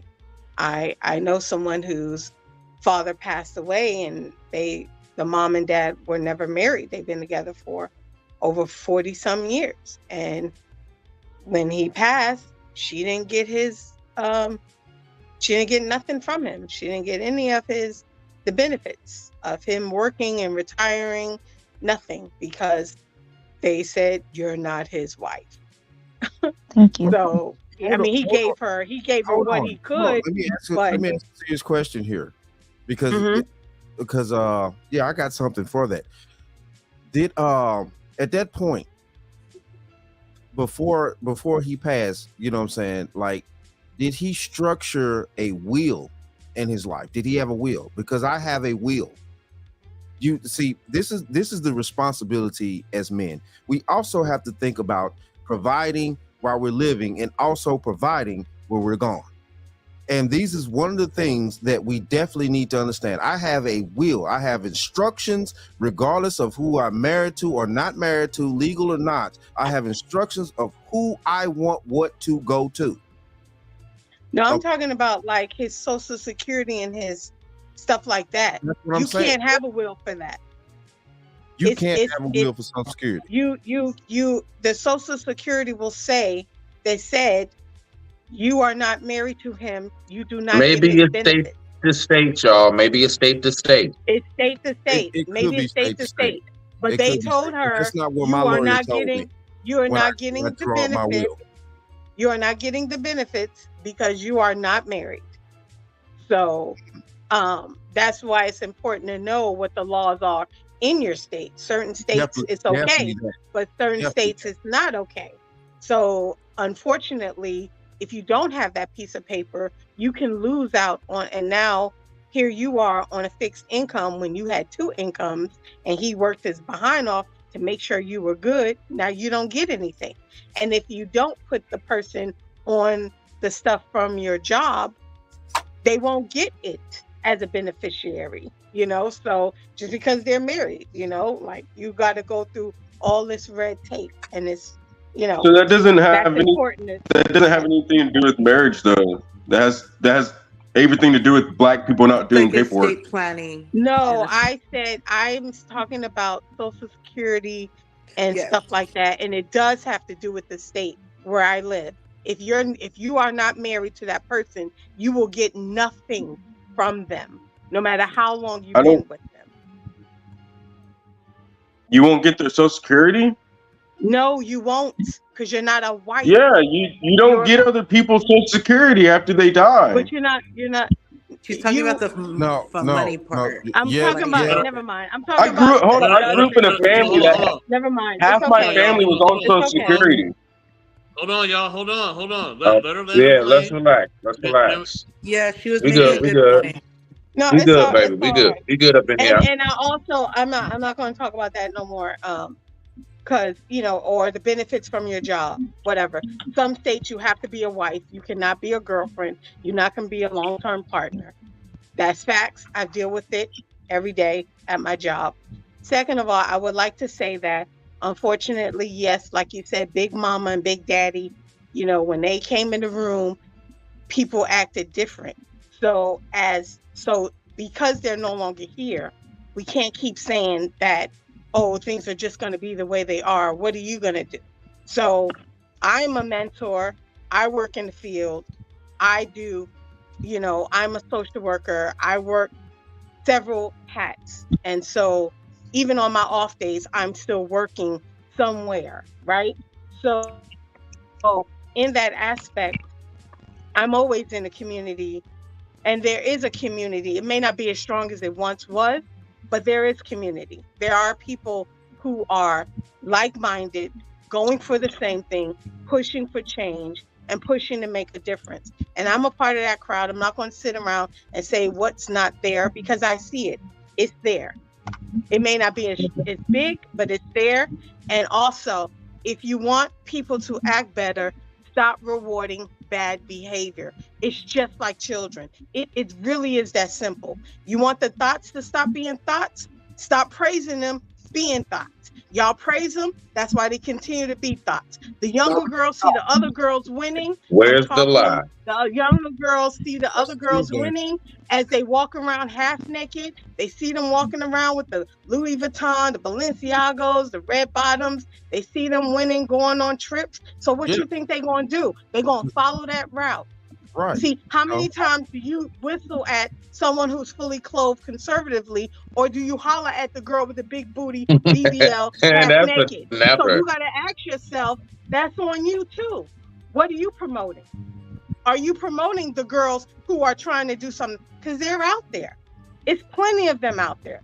They're out there every day, but they're the plain Janes. They're not the fun chicks. They're not the ride or die chicks. They're not the girl on a good time swing around a pole chicks. But see, that's the ones a lot of men, y'all praise them. So that's why they keep going after these fields, these avenues. That's why you got women who could barely pay their rent, but they got the weaves down their back because y'all keep hollering at the chicks with the lace front and the weave down her back instead of the girl with the braids or the afro, because you might make fun of that. She got the fake baby hair that look like roadkill. You know what I mean? That look like roadblock. She's totally wrong. But that's the one you praise. Yeah, hey, Rufus, I do do that. Look, I've never don't. All right, and so the look. eyelashes that look like little raccoon, but she blinking, you looking. You're totally wrong, Queen. Okay, before I get to this question, Rufus, you have 60 seconds. Why is she wrong? And then I'm moving on to the next topic. Let's go. Men already expressed to women, we don't want the long lashes. We don't want all that. We like it reserved. But y'all don't care what we want. Ruthless, is it not true that men got OnlyFans up to where it is now? No, yes. But what I'm saying is, for the women that we're courting to marry, we don't need them with lashes. We don't need them to be like that. Now it's getting very difficult to tell between the 304s and the conservative ones because they all dress alike, right? They all showing their stuff off. Everybody getting a little bit of the party. So women don't really care about what men think. They're doing it for themselves and to compete with the other women. That's it. And that money. Those are things that they care about. Men, women are just need us just maybe for a sperm bank or just financial culpability. Other than that, if you can't provide them two things to them, then they don't need a man. I digress. And if a woman tells you she doing what she do because she want to look good in the mirror, she's a damn lie. We all want attention. Right. Everything we do, we want attention. So let's not get it twisted. You may not admit that you want that attention, but you want a compliment. You got on a new pair of shoes. Damn it, you want somebody to see them and say, I like your shoes. So let's not get it twisted. Let's not sit on this YouTube streets and lie and cap. Women do what they do because they want attention, they want praise, and they want to come up. Men do what they want because they want a woman, they want attention, they want praise, and they want to come up. We do what we do because we want attention. Even animals do that. So why is it when a peacock does raise its feathers? Whose feathers are brighter? Come on. So what I'm saying to you, it's not true. It's not true. Women don't get dressed every day for themselves. Yes, they may have a self-esteem issue and say, wow, I look really nice today or whatever else. But when I walk outside, you best believe I would like someone to if I just did my hair, I want someone to say to me, wow, I like your hair. Yeah, he your froze. hair He froze. nice. He'd be back. Pretty smile. So it's not true. That's not true. Okay. All right. Can we hear from Zyrax and Ruby Doll? I know they just unmuted themselves, so go ahead. No, yeah. If you got something to say, go ahead, get it in. It ain't no rush or whatever, but yeah, once y'all done or whatever, yeah, I got the million. I have the $1 million question for the night. That's the right. $1 million question. Queen Zyrax. No, go ahead, Smith. Go ahead. Come on now, it's double dutch. Both of y'all can't be turning the rope. Somebody jump in there and Oh my bad. Okay, there we go. I'm sorry. I had some hot chips in my mouth. I had to take it out. But I wanted to say that I just want to emphasize that it's okay that we don't all want the same thing. Even though I peeped game to what Mrs. Williams was trying to teach me in that moment, like I had to unlearn a lot of the things that my parents were trying to teach me. And so right now, I've never been more interested in obtaining the right relationship. I just don't want a relationship. I want the right relationship. And so, but what does that mean? That might mean that I want something that my sister doesn't want, but that's fine. My only point is identify what you truly want. And if you don't want your partner to step out or do something, then you have to make that clear. Now, one thing that I clown on a lot, excuse me, is community dick, because community dick is usually married dick. So you're never gonna be able to control where somebody's gonna be spending their time. And as somebody who was a dignified side girl, honestly, I wrote a whole ebook about my experiences in poetry form. It's a real thing. Like it's like, y'all know in Japanese culture, they have like, homes where you can go to and they have geishas there that entertain. So I think that's one example of how a culture is understanding of the nature of the species, and there's ways around that. You know what I mean? And I just wanted to share that. And so as a person who is even open with my sexuality, I know what the deal breakers are for me now. And it usually has nothing to, this is also what I was gonna say, my bad. I'm so over the concept of just marriage, and I'm more interested on village. So my main thing is like, how is my village gonna be? If I've really passed away this night, how does my village still maintain and prosper? And I think that's more of the shift that I personally wanna take. Okay. All right. Cyrus, go ahead and go ahead, get in there, beloved. What you got? The only thing I want to say is I feel like we don't value. I'm sorry, she just got done saying that she's over marriage, but then I was gonna say something about marriage. I feel like we don't value marriage anymore. I feel like we keep like resorting to like doing them like the minimal like survival need when we have the capacity to think like beyond our own selfish wants. Like we don't practice sustainability. We just I feel like we just go off of like whatever we feel, and then like animal instincts. I feel like we just resort to that, and then we don't. I don't know. I just feel like we don't focus a lot on like what we want and need from each other. I feel like we need to be more more open, and just I don't know. I mean, I've been married for 12 years, and so this new, hearing about all these problems that these people are having it's very confusing.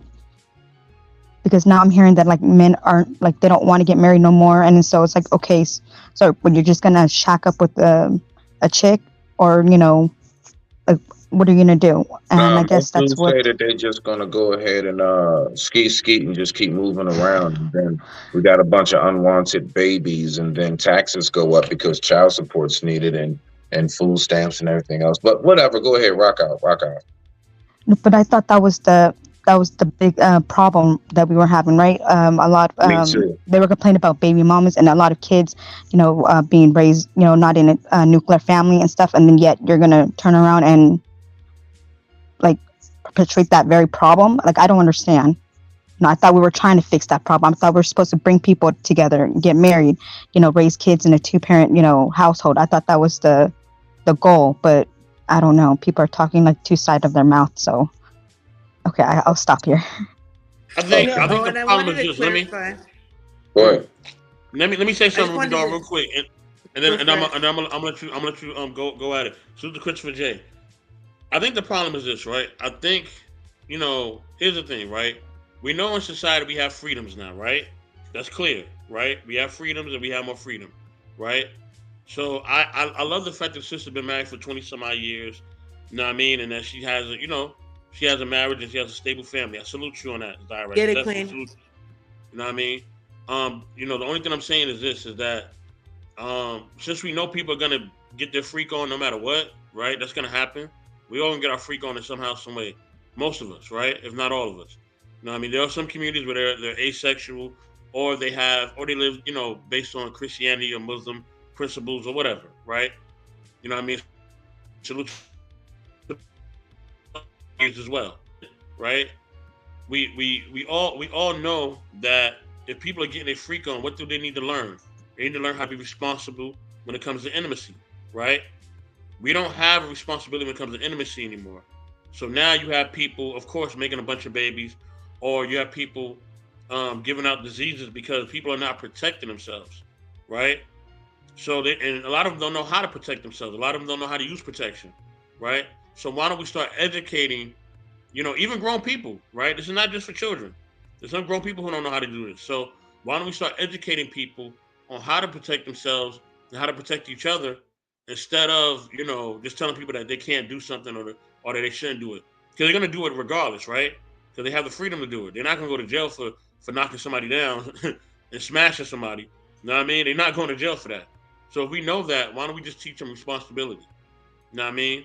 Like, I think that's the biggest thing. We got to teach people how to be responsible, so they're not spreading, you know, STDs or STIs, you know what I mean? And that they're not creating a whole bunch of babies.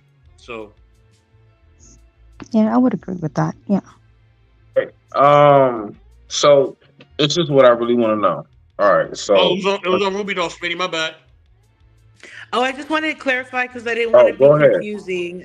First of all, I do believe in the marriage. I think that now more than any, I'm open to that concept. However, society drills us from when we're very young as women that that's what we need to aim for, but they don't give us necessarily the tools of how to be realistic. In fact, we're very delusional as women. We think that this person owes us anything, and at the same time, we forget that we're all capable of falling short. So I think one thing that will help is if we stop with the delusions and we understand more of human nature. Monogamy, y'all are going to hate me for this, but it's a byproduct of societal norms. It's not even, you know, we know that, right? Some may know that, some might not. But what I'm saying is, community, for a person who's actually single right now, who's considering different options, my focus has to be more community based. It can't be like, oh, I need to find one husband that's just going to love me and answer all my problems. No, I need to build a community. And within that community, should I find somebody that matches my spirit and my values, and we can have a very realistic relationship where I understand that my man might want to touch another booty. What does that mean for me? And how can we then diagram this to where Rue can benefit too? Because I want to touch a booty too. It's some men that'll love you for that. I want to touch a booty too. So it's like, rather than being like, oh yeah, my man better not touch nothing, it's like, no, he's gonna want to eventually. But then again, let's be real. How can we both benefit? Now, if you're not into that, then that's just what you are. What she's speaking to, though, and what Ruby Doll is speaking to, and I agree with her, she's speaking to the very nature of men and women, right? We're not talking about morale. We're talking about nature, right? So morale and nature are two different things, right? And we get them conflicted, right? Now, sometimes we want our morale and nature to match, right? And at times they can, right? At times they can. But for the most part, they're gonna always kind of be at war with each other, right? Because in nature is like man procreates with women, right? For the most part, right? We know the other communities out there, and I'm not slighting them at all. So if you're LGBTQ plus A, whatever you are, I'm not slighting you, right? I'm just speaking on just basic nature from what I understand. Basic nature is man and women get together, right? So yes, naturally, yes, a man is gonna want to be with a woman, woman's gonna be with a man from what we understand naturally, right? You know what I mean? And other communities as well, right? So with that being said, I'm sorry. With that being said, right? You know what I mean? If we know naturally we're gonna be drawn to the opposite sex, or maybe some of us the same sex or whatever, right? Then if we understand that, you know what I mean, we have to understand now we got to be responsible based on that, right? So that's why I was talking about being responsible when it comes to our intimate life, right? But also yes, you know, some of us do have a set of morals that we live by, which is nothing wrong with that, right? So I think both we have to have an understanding of, and we have to have an acceptance of, right? But we have to be responsible in either one. You know what I mean? And I think that um I just think from what Ruby is talking about, I think she, like I said, I think she's talking about like just bare minimum, how everybody feels and thinks anyway, right? Because we all are gonna see somebody that we like, whether we're in a relationship or not, and we're gonna be attracted. We know that already. But are we gonna be responsible with those desires, and are we gonna be responsible of how we react to that? So I land my plane there. Anybody can react. Yeah, but should we give into every impulse? I mean, again, like I said, we do, there's a reason why we're on top of the food chain, right? We have um, a thought process. We have the ability to think beyond um, just our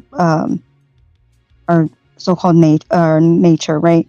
And so I feel like, yeah, although we may, yeah, sleeping around may be so-called nature, it's natural, I feel like, we have the ability to curtail our impulses and to not act on our impulses for the better. Well, that's why I haven't shot motherfuckers yet. That I wanted to. It's the same thing. Like, Yeah, like no, sis, a you're lot of right. people Like, wouldn't okay, be here, man.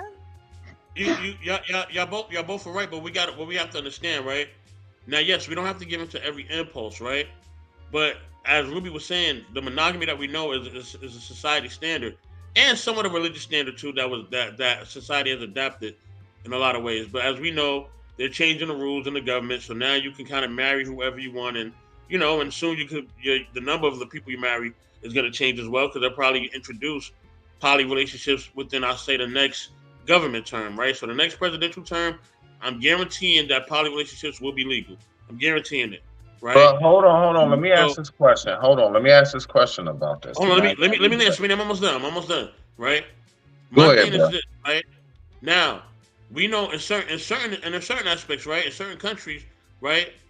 Poly is a society norm, right? You know what I mean? This is what they practice. Countries in Africa and whatever, they practice that, right? That's a You know what I totally mean? different thing, bro. I don't think No, you're but explaining what I'm that saying, right. is that that's a society standard that they have, right? They live by different rules than we live by. You know what I mean? Certain countries don't even eat the same foods that we eat, right? So of course they don't practice relationships the same way we practice it. So if we are comfortable being in monogamy, right, which most of us are, well, I'm not speaking for Ruby Doll. Let me not speak for her, right? A lot of us are, right? So with that being said, you know what I mean? What she's saying is actually true. We have adapted to society norms that we have been taught, right? If we were taught how to be poly and we lived in Africa, then we wouldn't even be speaking about this. We wouldn't even care about no monogamy. But yeah, go ahead, y'all. All right, so listen, first of all, So that's a not lot of true. what you're speaking about, let me say this real quick. A lot of what you talking about, so okay. Yeah, we talking about certain parts of Africa when you're in sometimes even in modes of desperation as far as population, these things can come into play. We are in no desperation of anything that I can think of here. So look, right? Hmm. Watch this. When you talking about like other countries and stuff, see what I recognize is this: a lot of people who talk about that, they only look at the poly aspect as far as more sexual gratification. Shit, what? It's a man, two women. Oh shit, who that nigga over there? I don't know, but we all gonna fuck. See, No, that's that's not that. that's not what I meant, Nah, bro. nah, nah, nah. Listen. So, we not even gonna play these games, dog. Majority people, No, when they no, but think that's not about, but let that's me not what I finish. meant. So, let me just, bro. Hold on, I got you, dog. Let me just trust me. Trust me. A lot of people don't realize when it comes to a lot of these things, and what you're speaking about overseas is not poly. They don't say that. It's called a harem. It's different, and it's rules involved. And a lot of people do not be talking about what really the rules to this shit consist of. The way it's described in a manner in which it's like, oh yeah, shoot, dick and pussy everywhere. No, bruh, chill. It's a whole order to even that. And I'm not even It's in that village. lifestyle. I'm with one woman. I'm in a monogamous relationship with one woman. I am going to be with one woman until them wheels fall off. Hopefully they don't no time soon, goddamn it. But yes, that's what I'm into. That's my, upbringing and what I know. But what I'm saying is this. This is the question I want to ask about that. So look, right? We all know that we need to reproduce in order to keep society going. I really want to know this question. Do we really think that it's healthy to have children in these poly relationships growing up? So I'm saying we're gonna have this, and how do we describe who's who and what and everything else? And I swear on life, if somebody tell me everybody's mommy and daddy, I swear I'll shut this bitch down. Hold on. Okay, so listen. I'm just saying, what is exactly the move when it comes to children? Can we have children in poly relationships, and is it healthy? I don't give floors open. Well, they do that. They do that, right? Can I talk about it real quick? Because I've actually had this opportunity before. Have any of y'all had this opportunity before? I have. Hold on, y'all. Hold on. Let me just say this real quick, right? Because I got a rebuttal with what Smitty is saying real quick. So my thing is this, right? I never said that they didn't have rules when it came to those countries, right? Of course they have rules and they have standards, right? Just like in monogamy, there's rules and standards. So it's rules and standards on any plane, right? So my thing is that only thing I'm saying is that we know what we're taught, right? Just like if you lived in one of those, because they have societies like this. So you're agreeing with Smitty? No, yeah. In actuality, I'm agreeing with him, right? I'm agreeing with him because this is my thing, right? You're only doing what you're taught and what you know how to do, right? Like they have those islands, right? Those deserted islands where they have villages where you can't disturb them, right? There was a guy who tried to go over there and preach the Bible, and he wound up getting killed, right? He wound up getting deleted, right? Those people deleted him because, they are, they're more of like a tribe, you know what I mean? And they don't, people are told not to interact with them because they don't have no technology, and they're living, basically a nomadic kind of prehistoric type of lifestyle, right? So they only know what they know in their lifestyle, right? So because we know what we know, that's what we do and that's what we're taught. And yes, each system, no matter if it's monogamy, poly, nomadic, whatever, every system has its rules and guidelines. Everything has a code. You know what I mean? So with that being said, that's how people live their life. But we're gonna go to Ruby Doll first, then then Blackish, you right after her.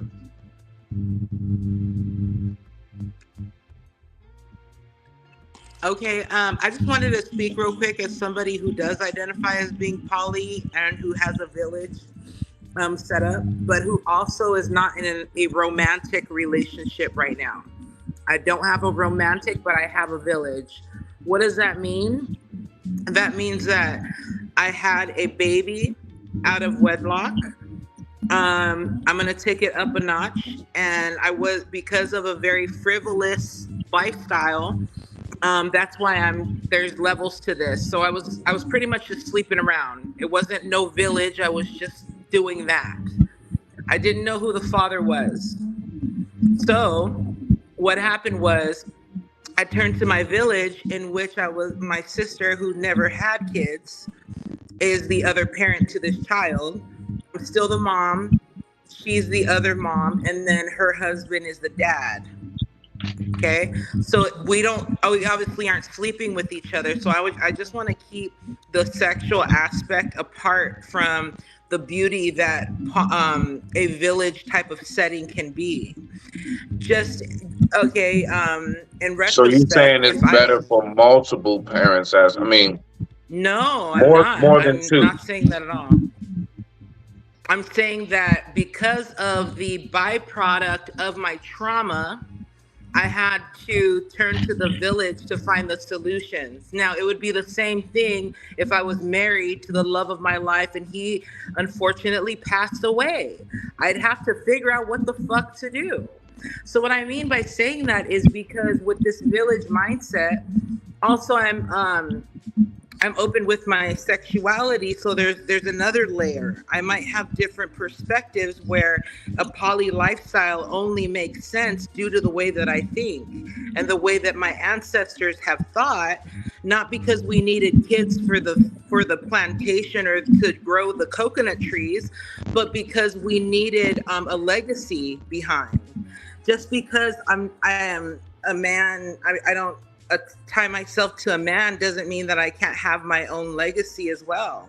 So I'm saying that there has been significant benefits that have come with me being openly polyamorous and at the same time being able to be a single woman while having a polyamorous mind.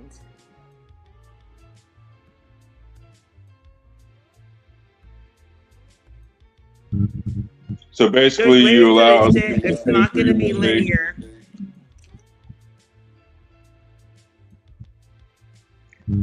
Basically, what it boils down to is you allow other people to pay for your mistakes. That could be a Western way of looking at it. I've learned that the more that I do the American way, the more I'm away from my own natural roots, and the more I'm practicing in an area of greed and fear.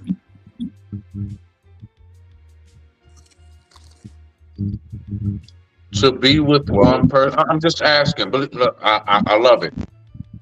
Speak your mind, beautiful. To be with one person is greedy. No, I'm talking about this gentleman's question about my mistakes. It wasn't a question, it was a statement. Yeah, well, I took it as a question and I elaborated on it as that. So this is the thing. We all see different things from lenses. Someone might call me or whatever. I'm gonna go ahead and talk for a few minutes before I get off here. But I've actually been approached once or twice with that prospective of being with multiple women. And you know what it always boils down to is they made some sort of mistake and they want you to come in there and pick up all the pieces and put them together. That's an American way to look at it. Dude, that's the facts of the matter. That's the facts of the matter. The way that that's the facts of the matter. Because if a man would be doing it, that's exactly what you'd be telling the man. Oh, you want me to pull you together and put your life together?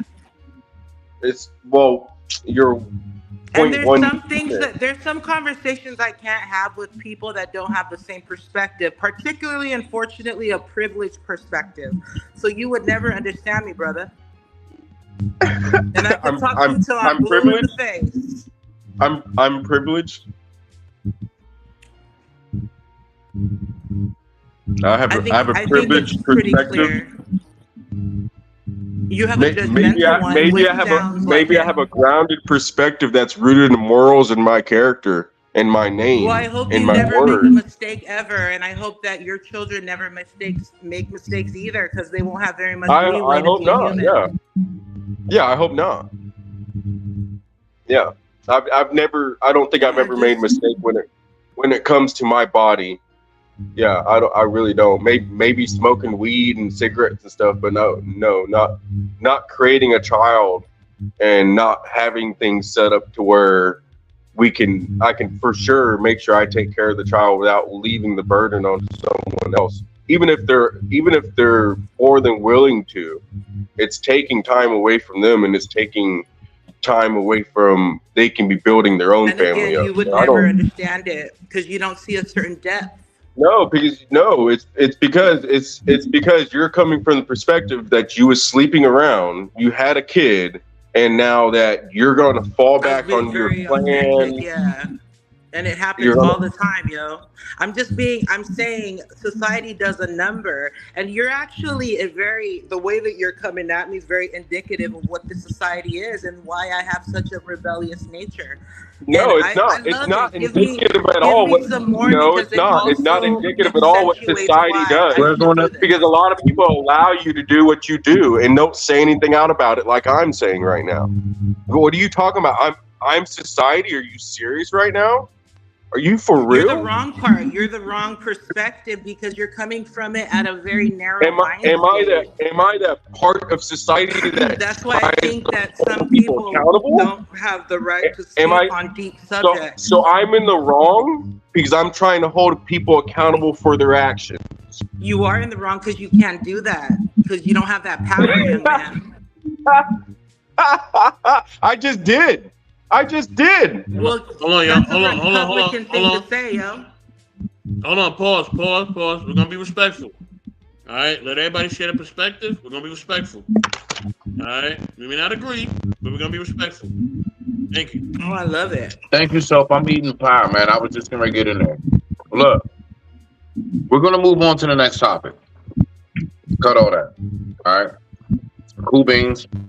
Y'all had your moment. Let's get back to Norm. All right. This is what I want to know. I wish society was like me. The world would be a lot better place. Respect That's to you. subjective Respect as to well, you, sir. Rock. Very subjective. Okay.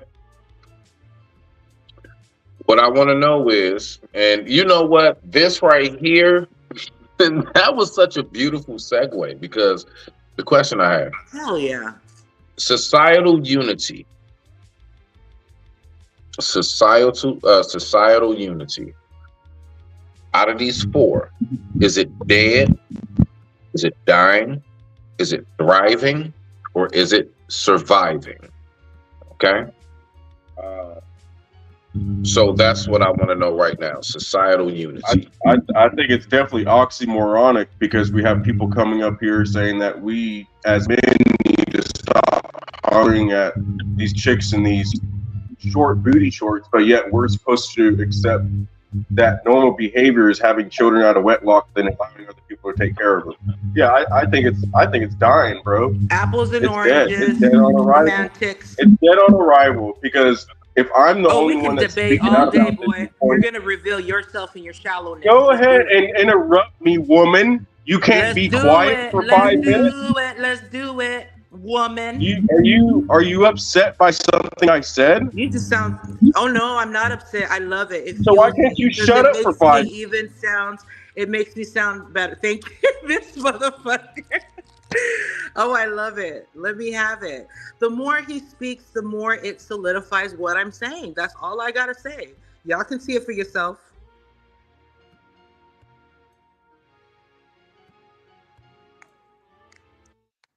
And some people do not. Okay, I'm gonna say this. Okay, and this is gonna be from a place of just straight up, just human shit, man. No one can tell me about me. No one can sit here and make no one should be able to tell you about you. You know what I'm saying? I make many mistakes. I probably admitted to more sins to these strangers than I need to. I don't need to say shit, but I do it because it's a perspective. I want to give a real perspective. We don't know all the answers up here. As smart as Smitty and Mr. Best are, they don't know all the shit over here. But what we can do, the only thing we can do is pull from our own personal experience. The only person on here, unfortunately, in that question was me, because I'm actually living that shit.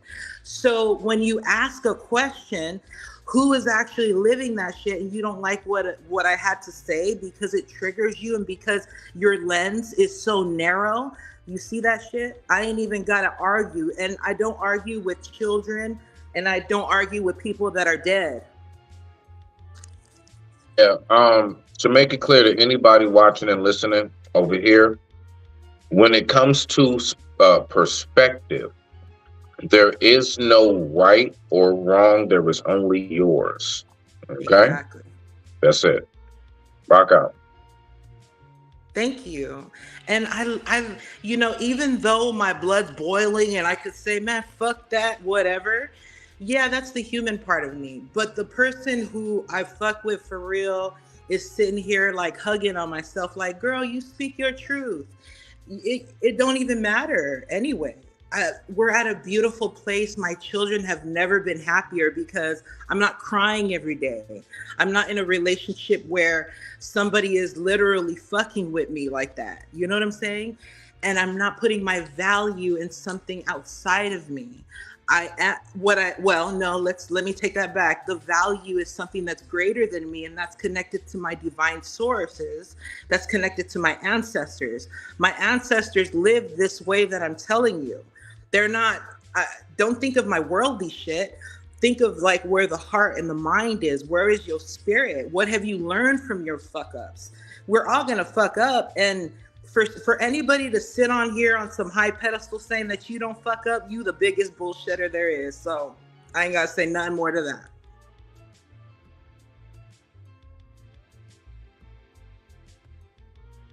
With that being said, I digress. My mic is muted.